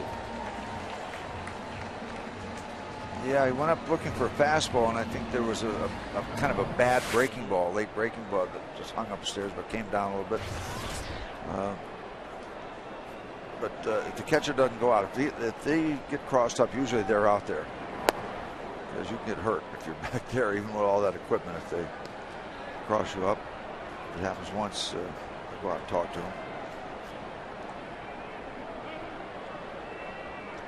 them. Mesoraco. He caught Ronson Arroyo's 6-hit shutout the other day. And Arroyo was asked about Mesoraco as a catcher defensively.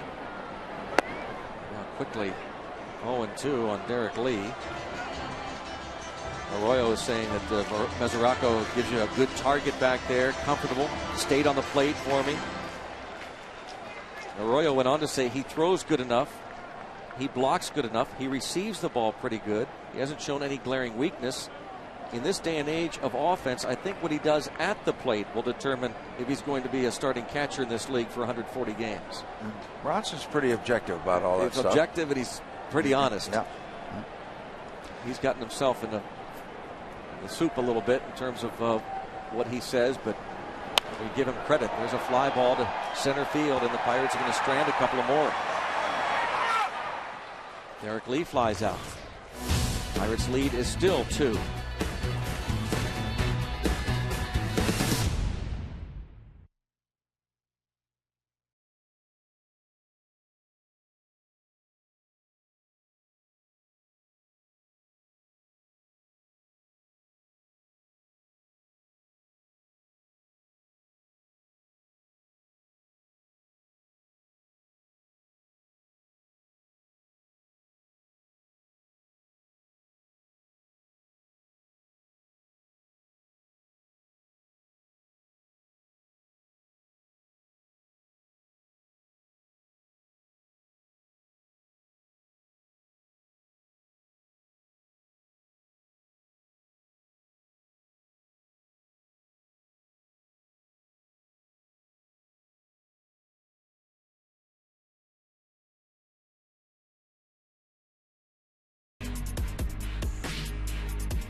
Great shots from the AGH cam, and Tony Watson takes over.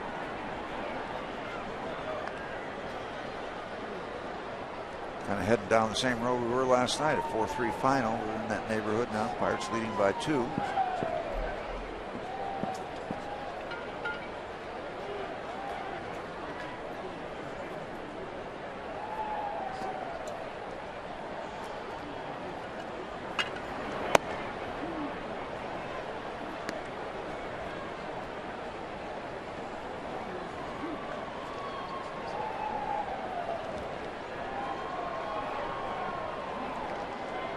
Stubbs fouls it back 1-1.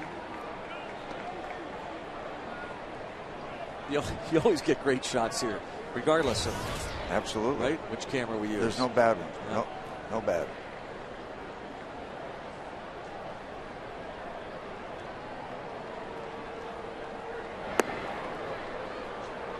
Two and one. Tony Watson came on and got 2 big strikeouts last night in the 7th inning.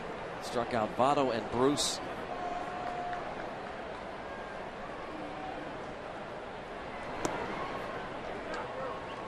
Still looking down at my card, looking at that performance Mr. Jared Hughes put on.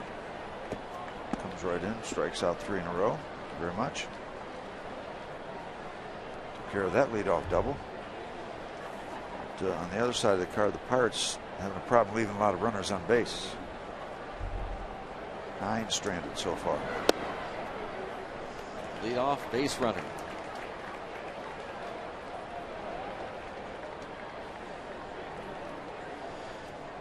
And that's a guy you don't want to walk and give him the free pass, because he'll run to second base in a minute. And a 2-run ball game, that's an issue. You're going to have to keep track of Drew Stubbs over there at first base. And you're going to have to keep track of this guy. Joey Votto has driven in both the Cincinnati runs with a couple doubles.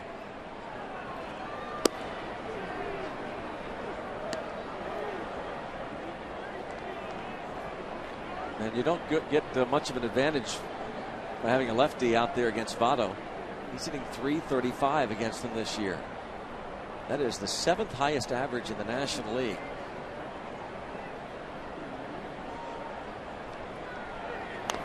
Not surprisingly, he's the only left-hand hitter in the top 10. Well, one of the things he's got going, he just doesn't give any ground.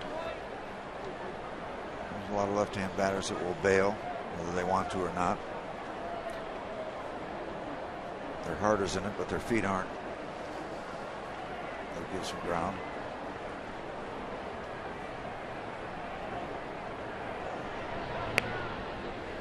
Stubbs with 40 stolen bases. Second in the league behind Michael Bourne, the former Astro, now with the Atlanta Braves. Daniel McCutchen loosens in the bullpen for Pittsburgh. He won't catch Bourne. He's 59.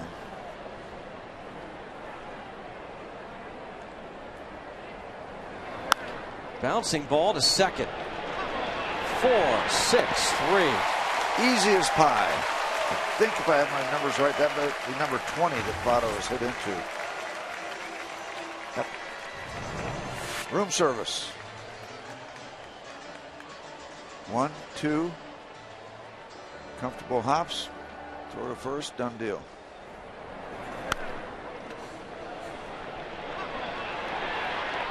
DP.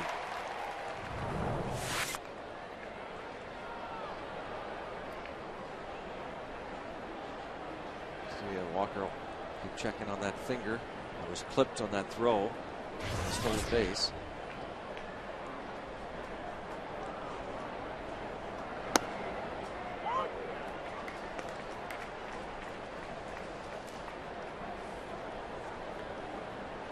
Oh, 1 on Heisey, who attended little Messiah College just outside Mechanicsburg, actually a Lancaster, Pennsylvania native. 17th round pick in 2006 as a junior out of Messiah College.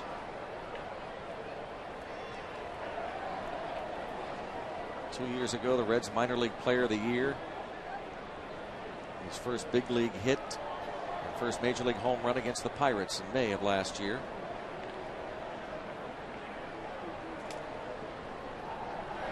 You had a chance to talk to Chris a little bit? Yeah. Lives in Mechanicsburg now. Strikes out against Watson. Boy, the young rookie pitchers, Hughes and Watson, doing the job. 7th inning stretch here at PNC Park. And this is Tim DeBacco.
the AGH cam shots. Wow. We promised you. Are those patent leather shoes? Pretty cool.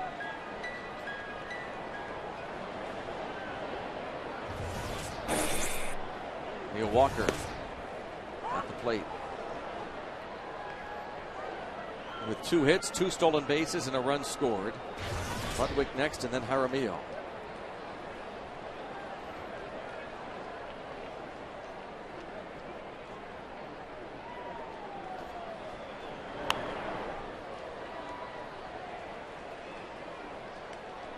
Oh, 1-2 on Neil Walker. Think of what the word was that Clint Hurdle used to describe him defensively. I think it was dependable. He said just it's the type of person he is. Player. He's dependable. And the work he did defensively, hard work he put in at spring training with Bill Mazeroski, really paid off. An underappreciated compliment. Dependable. Clint Hurdle with Ray Searage.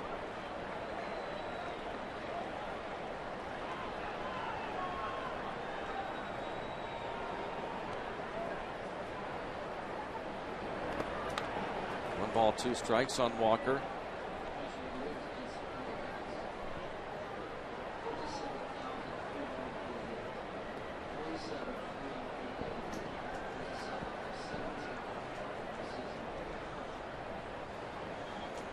Ball, 2 strikes.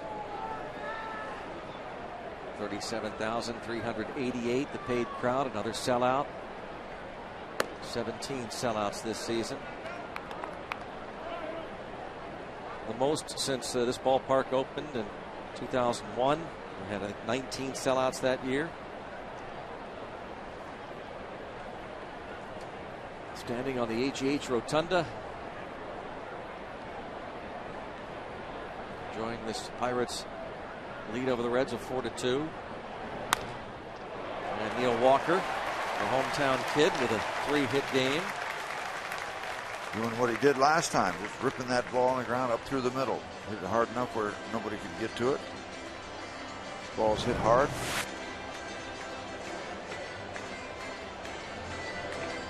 Dondo gets out of the way.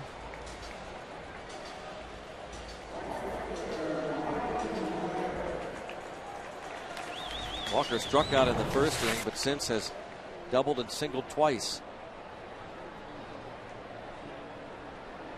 Ryan Ludwig has walked at a sacrifice fly and struck out. Let's start cashing in some of these opportunities. Again, a lot of runners left on base, but here we are in business once again in the bottom of the 7th inning. Last night the Reds left 12 men on base. They scored 3, including the game-tying run in the 9th. It was Ludwig who had the game-winning hit at the bottom of the 9th inning.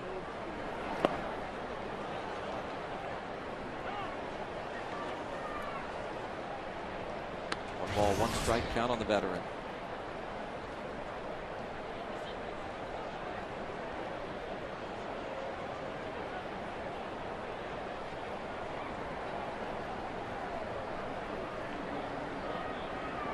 Redondo, 5th pitcher to work for Dusty Baker.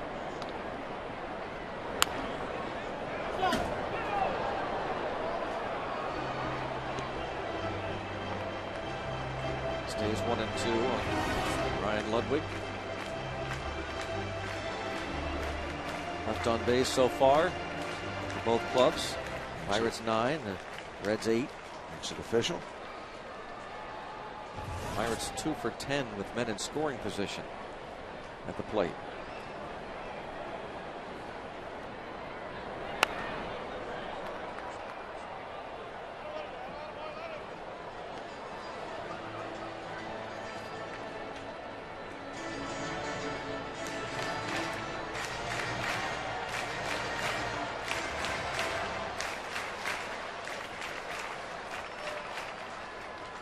Redondo has given up 5 homers in 50 innings.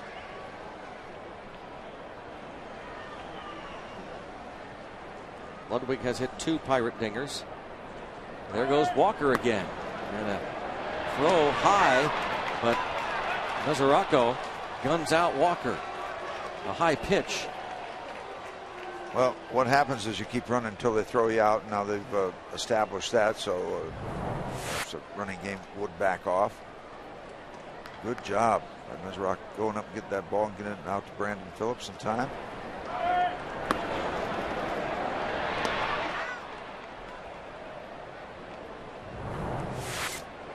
So the Punxsutawney native throws out the Pittsburgh native. Meserock guns out Walker. The last Punxsutawney native to make it to the big leagues was also a first-round pick by the Houston Astros in 1979, John Meserock. Spent parts of 4 years in the big leagues with Houston and Atlanta.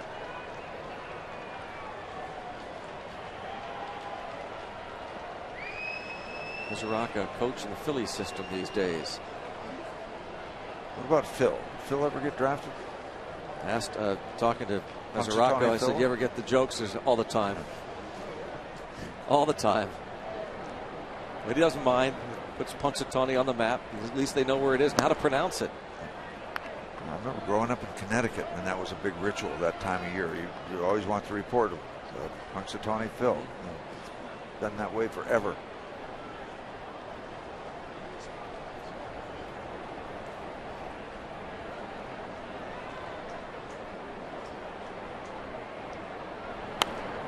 Long at bat here from Ludwig, still 3-2.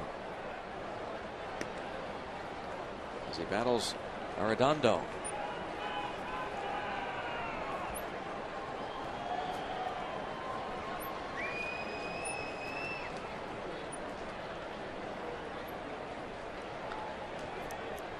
Ludwig has spent time in the big leagues with the Indians, the Rangers, Cardinals, Padres, and Bucks, and Arredondo finally wins that battle.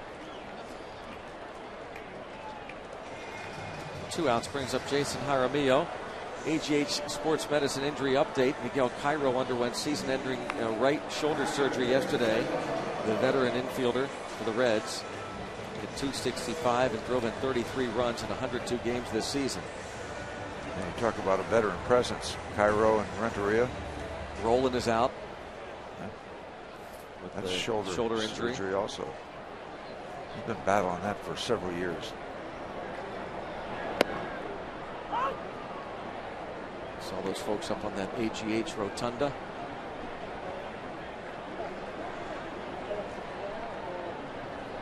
We've done some opens up there, Steve, in the past, haven't we? Not me. You really? Probably have. Right. Certain areas of this ballpark I'm not allowed. I think it's one of them. Not a bad place to be. There's no bad places to be in this yard. Strike 3 is called. Jaramillo 2 for 4. Pirates get a leadoff runner and cash in. Still lead 4-2.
take you inside to hear some of his top quotes of the season. Catch this and more Inside Pirates Baseball tomorrow afternoon at 12:30 here on Root Sports.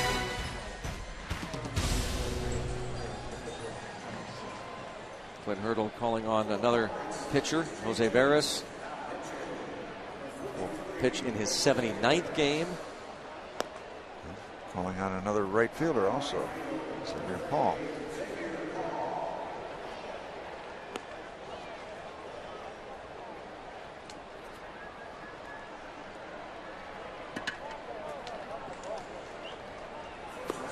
Veras is going to get 80 games. And the way Clint Hurdle was talking earlier today, that is kind of a magic number for him. So he's not had, that he can recall, a pitcher, any reliever, going 80 games for him since he's been a manager. You know, you think of the big picture. You know, you're in half your team's ball games. A lot of appearances, a lot of warming up without getting into games.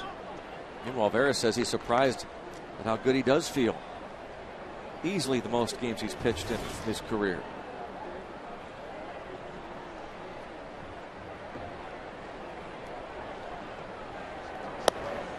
Only Johnny Venters of the Braves has pitched more ball games than Veras. They can run a little heat out of their bullpen, can't they? Yep. Some people think they have a Rookie of the Year candidate in the bullpen. Well, I don't think there's any doubt. Oh, you're one of them, aren't you? That's right. Yeah. It's hard to get beyond the disappointment of the Rangers. Quite a disappointment going back to the playoffs. Yeah. Might have missed that one. Yeah. Yeah. Oh, that was the surprise, not the disappointment, Steve. Yeah. You missed that too. Well, your White Sox. I thought the Angels were going to run away with it. Sure you did. Even though you don't pay much attention. Actually, I do. For further review. Jay Bruce at the plate. 2-2 count. The Rays have opened up well, they win it. Rays win it 6-2 over the Jays. So now they're just a game and a half back of the Red Sox on the wild card. Meadows, Racetrack and Casino. They just can't get Batista up there often enough. Find out why the starter tonight for the Rays, Jeff Neiman, went just an inning. Pulled his hamstring after an inning. So Joe Madden called on his bullpen, and what a job the Rays pen did. 8 shutout innings after that. It was Batista in the first, wasn't it? The 2-run shot. Yep. Alex Torres pitched 5 innings. Shutout ball.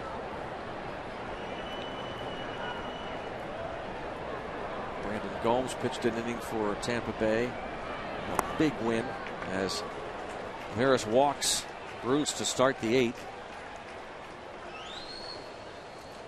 Now the updated standings. The Yankees beat Boston big today. The Red Sox and Yankees will play a day-night doubleheader tomorrow. Unthinkable a couple of weeks ago that the Rays would have a shot. If all goes well for Tampa Bay, could be a tie atop the wild card race tomorrow night.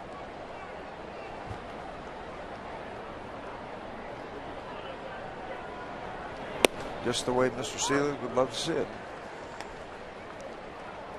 Steve, how about the Rays playing the Yankees 3 games next week, Monday, Tuesday, and Wednesday? The Yankees hate the Red Sox. Russell Martin said that.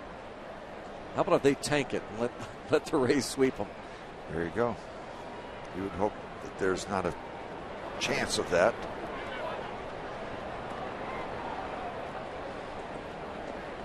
Well, they're going to set up their rotation for the playoffs, so it just may fall that way. How about Russell Martin? Then sounds like something you'd hear in the schoolyard. Yeah. I hate those guys. Nah.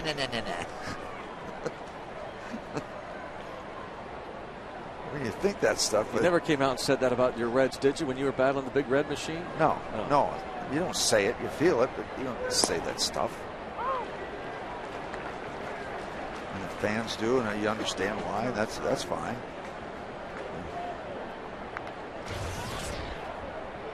I hate them. I can't imagine a Pirate player coming out back in the 70s when these two teams battled year in and year out. No, you just did it. You didn't talk about it. You did it. Mesoraco goes down swinging.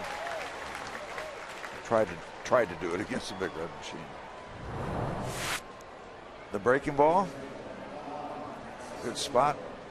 Just down the outside corner. You take it. Darned if you do, darned if you don't. You can't do much with that kind of pitch because it's such a good pitch. And if you take it thinking you can't do much with it, you're going to get rung up anyway most of the time.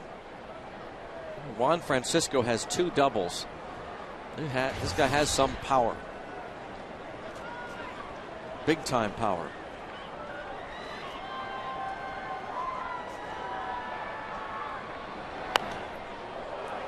Fly ball to right. Displayed right there. Deep, but foul.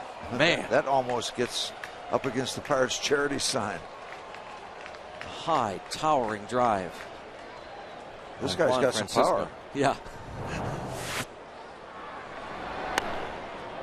Oh.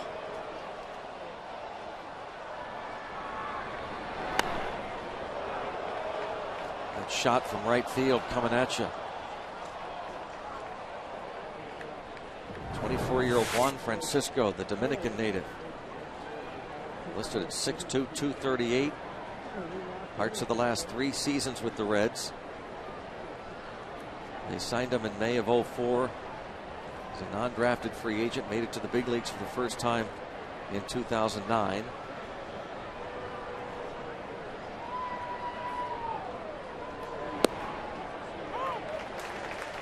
Oh, and 2.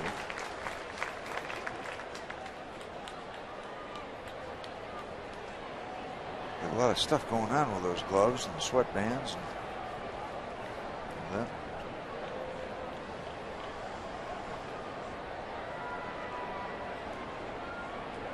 Big shift on. An interesting shift at that. A swing and a miss. And the first base is occupied. So it's a strikeout, but it's going to be a wild pitch, allowing Bruce to move into scoring position.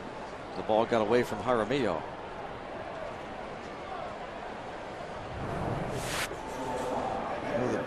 Bad breaking ball creates a bad swing, a bad bounce. And an opportunity for Bruce to head down to second base.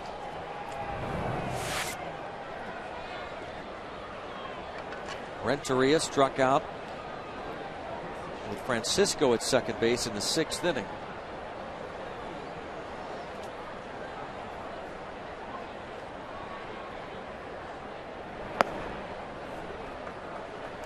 Ball 1 on Edgar Renteria, winding down a really solid career. One time, one of the game's top clutch hitters in these situations. Now at the age of 36.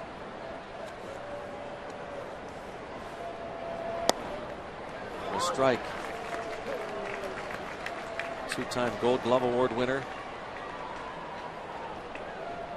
Been on 7 Division Series clubs, playing in those games. 5 League Championship Series, 3 World Series.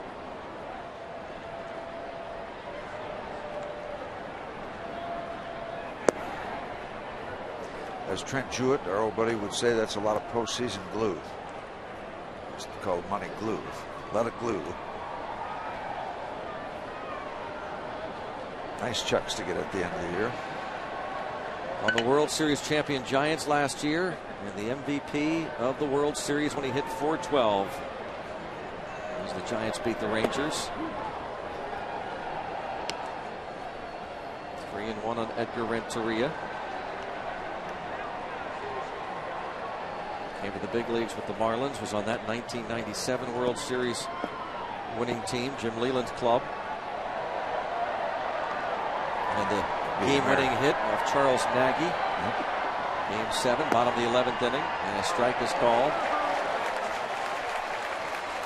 Jim Leland, who's going to be voted the American League Manager of the Year.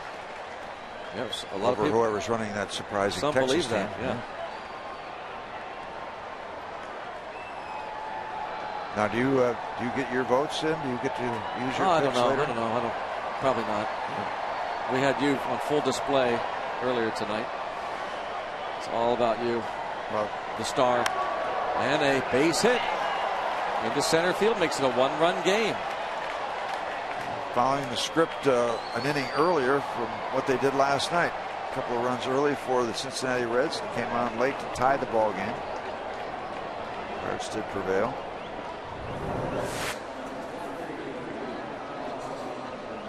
The fans are doing the wave in the background. The Cincinnati Reds sneak up to trail by just one. Yonder Alonso will bat for the pitcher. And out comes Ray Searage. Alonso was a pinch hitter in the 6th inning last night and grounded out.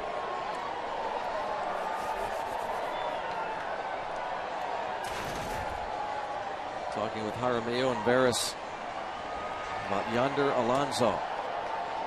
The Reds involved in a tight game once again.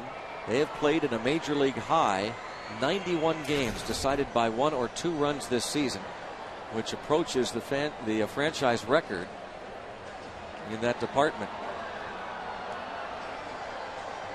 Just 2 shy of the franchise mark set in 1982. Games decided by 2 or fewer runs.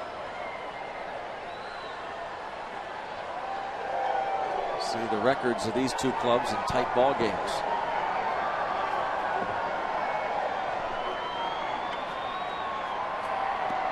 I don't think the records, Steve, of 1-run or 2-run games mean anything. I think that's nothing against showing the record. I mean, there are a lot of games, but in terms of the win-loss record, I say that because a few years ago, maybe 7 or 8 years ago, I think a lot was made of the Pirates playing in tight ball games, thinking that was going to be a harbinger of things to come, right, the following year. Yeah, it's not an indicator of anything, right. Really. I agree with it. I mean,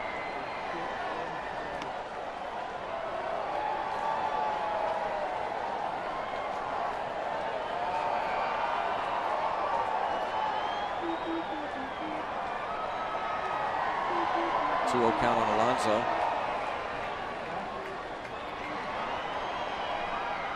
You can cite statistics of teams that lose a bunch of 1-run games, and the following year they win. I mean, you know what? Doesn't mean you're close you to win winning games or you lose games. Yeah. Come on. Right. We overcomplicate this thing too much at times. Don't forget tomorrow, Sabermetric Sunday, the finale on Root Sports. And you wonder why I don't do Sunday games on TV? I know. There's a reason.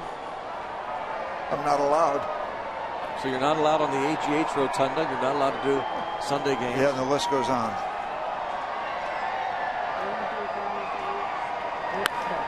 Hit the other way. And the final out. A run in. Now a 1-run ball game.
Conclude the home schedule. 1:35 Fan Appreciation Day here at PNC Park. Pirates players will greet you as you enter the ballpark from noon to 12:30, and don't miss your chance to get a Pirates game-worn jersey after the game. For your tickets to Fan Appreciation Day, go to pirates.com. That's tomorrow, and of course, it'll be the final 7th inning toss down. Steve blasts every 7th inning all year long on Sundays. Tosses down some promotional items. If you get a seat down below our broadcast. Don't try to make up. It's too late. All right.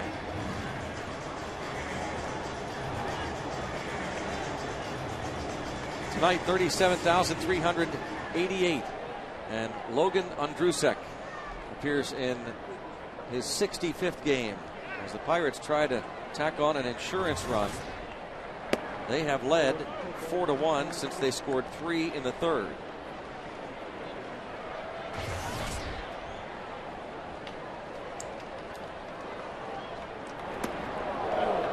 Trying to hold on to last night's final score.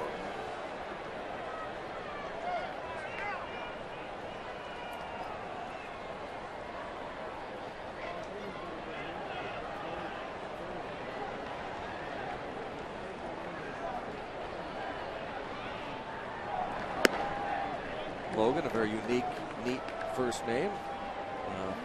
Jason Steele works in our trailer. Recently celebrated the birth of his first child. They named him Logan. Great name. Yeah. Not named after Logan Ondrusek, actually named after Logan Easley, the former Pirates pitcher. Tribute to him. Or Johnny Logan, former. That's right, former Pirate. Fielder. Here's Xavier Paul. Xavier Paul came on part of the double switch. But Jeff, Mitchell, Pete Toma, Adam Elmore, Jason Steele, full-timers. They, of course, travel with us. Part of the team, obviously. I know you don't, but you were talking a couple of innings ago about the great job that everybody does, and this is your final telecast. Yeah. So tip of the cap to everybody, right? I already did that. Including our man. Dash. Well done. Greg Simkovich, stage manager. There he is. There's Dash. I didn't want to do that, but Greg forced me to. It's been fun. It has been fun. There's been a lot of fun at this ballpark. I have enjoyed coming to the ballpark, and it's not the finish we had hoped it would be, but a lot of excitement around this place and in this city, especially by young people. You want to sell your game of baseball, you sell it to young people. So it's been a lot of fun, and I do enjoy working with the whole crew, good bunch of folks, and had a good old time last night, getting that thought across. Mr. Toma, Mr. Mitchell, thank you. A lot of great people put on these shows, these games. It's amazing how many people it takes to do a baseball telecast, and how many hours is involved before and after. Yeah. Before and after. It's production. Enjoy doing it. Look forward to coming here.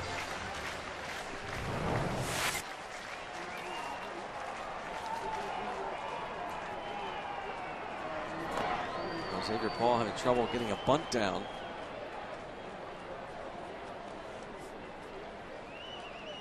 Well, 2 strikes. We assume Hurdle will take it off, but with Clint Hurdle, you just never know.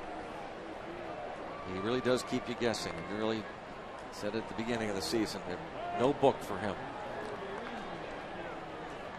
No real pattern.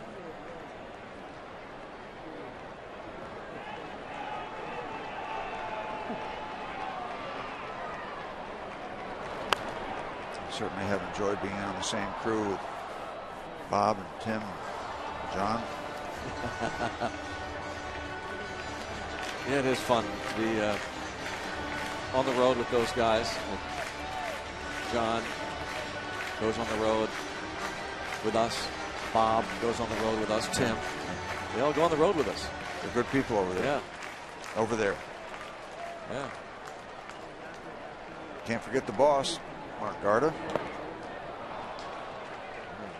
Paul, after failing to get the bunt down, strikes out. One away.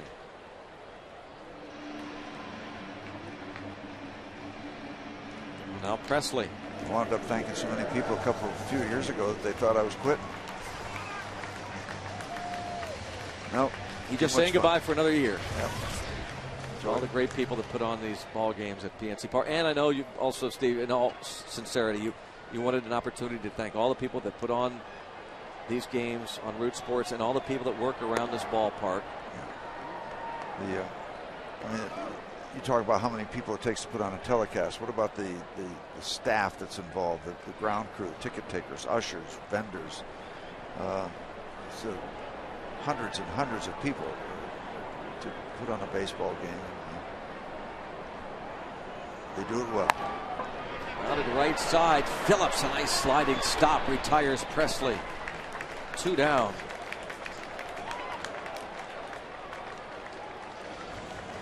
Presley. That ball to the right side. Phillips with a nice sliding stab. Not the easiest play to make. And again, we've been talking about it all year. These guys, most of the time, are so good they spoil us. And that's an above average play. In between hop, stays down a little bit. Brandon Phillips, a good major league infielder, hangs with it, makes the play. Gold Glover. But nobody's had a better day than this man coming to the plate. The rookie Josh Harrison, the Cincinnati native. This base hit to left in the first inning and a leadoff triple in the third inning. And then in the fourth, he came to the plate and doubles over the head of Drew Stubbs. In the sixth inning, the base hit, a 4-hit evening for Josh Harrison. The Cincinnati kid, gotta be.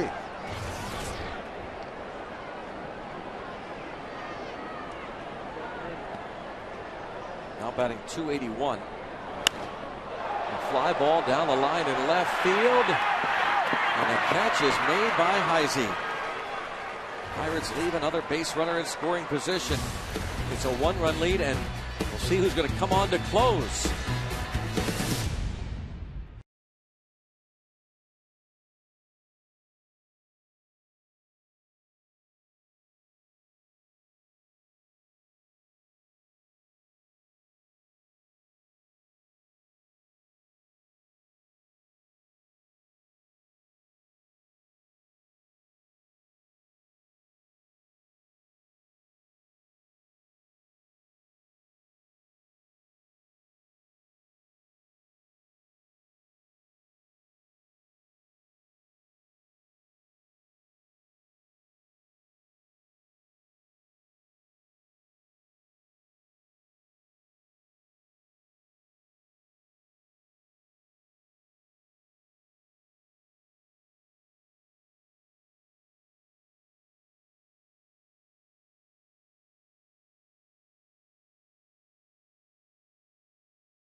And it's time for the Coors Light Cold Hard Blast. How about this one?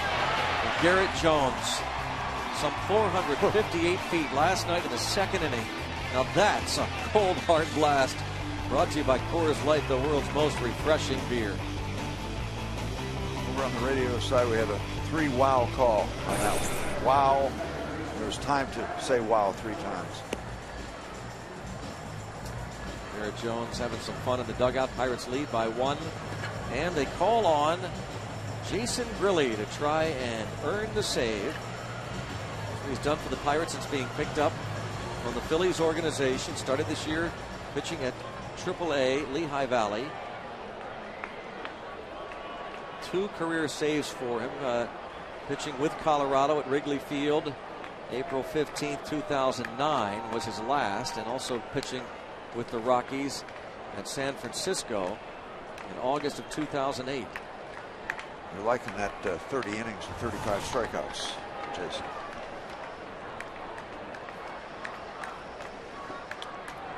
His dad, Steve, was kind enough to stop in the booth before the game to say hello.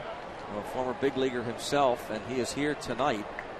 Steve Grilli pitched for the Tigers in the mid-70s, and he and Steve Blass were talking about how it's tougher to watch one you love, in this case his son, pitch than to be out there, than actually be on the mound himself. Yeah, because you're on the mound, you're busy. You don't have all that much time to be nervous and just get caught up in it. But when you're sitting there and you have no involvement, you have no power over it, you have no way to have an effect on it, it gets to you. All you can do is be nervous. You can't help it. See a lot of proud looks in his face when talking about his son. And he's got a challenge here. This is a very tough customer. Brandon Phillips is a tough out. He's got Phillips, Stubbs, and Votto. Phillips 2 for 4 tonight. Grilli pitched a scoreless inning last night, the 8th. Faced Todd Frazier, Dave Sapelt, Ramon Hernandez, and Juan Francisco. And Phillips starts the inning off with a base hit to left. His 3rd hit of the game. Well, let's see if they have Stubbs try to bunt again. It seems like he's been trying to bunt all night. Check down with Mark Berry, third base coach for the Reds. Stubbs has 5 sacrifice bunts on the season. Jason checking with his infielders to find out who he's going to be throwing to should the ball be hit back to him. We told you earlier, Joel Hanrahan not going to be used tonight because of his extended outing last night. 31 pitches, the most he'd thrown in any one game this season. Not bunting this time. Strike is called. Maybe that old adage, you go for the win on the road. Yep. A tie at home. Maybe you wonder if you factor in the fact that he's got a lot of speed. Tough to double up, even if he hits the ground ball. Yeah, that's true. He is the toughest, in fact, to double up in the league. But the easiest to strike out.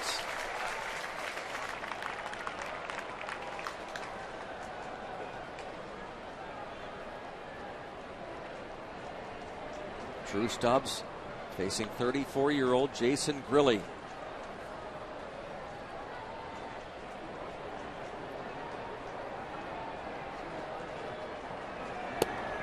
Strike 3 called. 1 out. Take a look at the strike zone and look at how that fastball picks up the outside corner. Location, location, location. Votto hit into a double play, his 20th of the season. Last time up. Let's do a little repeat.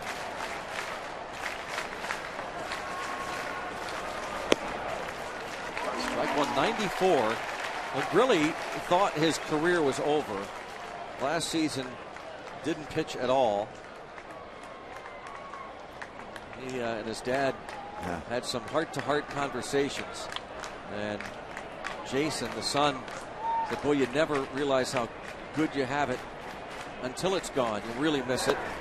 And boy, did he miss pitching professionally in the major leagues.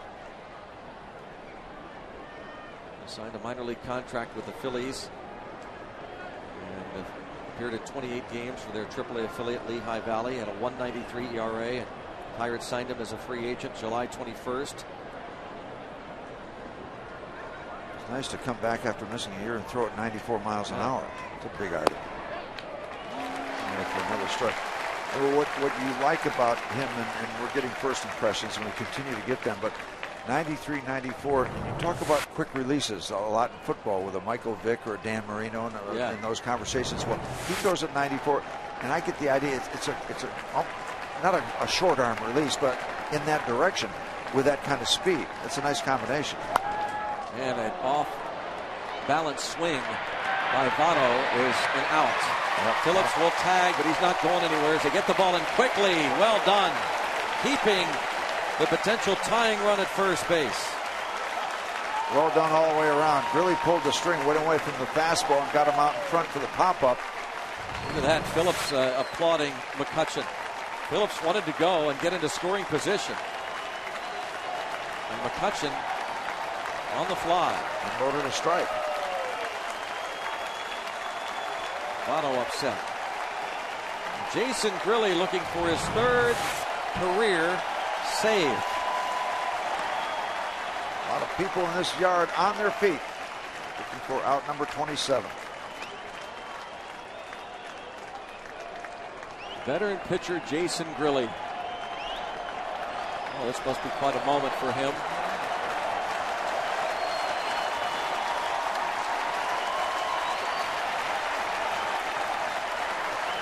This is his 266th career game in the major leagues. And it's ironic, we were talking before the game with Clint Hurdle about Hanrahan and the closing situation and what the bullpen would look like next year. And Hurdle didn't want to commit to any names other than Hanrahan, but he said, I got a guy on this staff who I wonder if he could be a closer somewhere else. And he wasn't going to give the name out initially until finally he relented and said, I'm talking about Grilli. 1 and 2. Nice breaking ball there. So compliment that good, quick 94-mile-an-hour fastball with something like that. You got a little something going for yourself. Looking for his first save in the big league since April 15, 2009. Grilli's Gorillas are here. I wonder if you ever heard of Roy Girello. I wonder. Check swing in the dirt, blocked by Jaramillo. Can't find it. Phillips will take off and wisely heads to second on a wild pitch.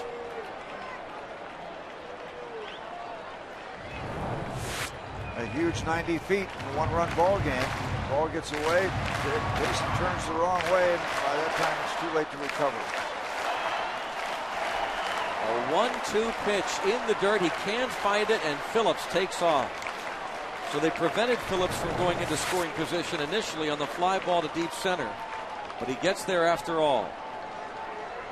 Chris Heisey trying to avoid striking out for the third straight time. Jaramillo blocked it, couldn't find it. Jay Bruce is on deck. We were just here last night trying to protect a one-run lead in the top of the ninth inning.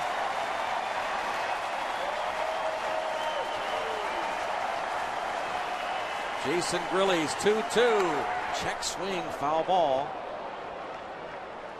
And you know there's some adrenaline going through number 39 right now for the Pirates.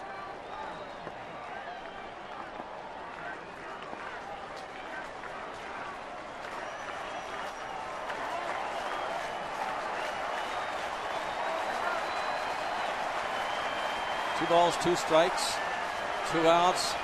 Potential tying run in scoring position. Sellout crowd. Final Saturday night game of the home schedule, and it's ball 3. A collective ooh.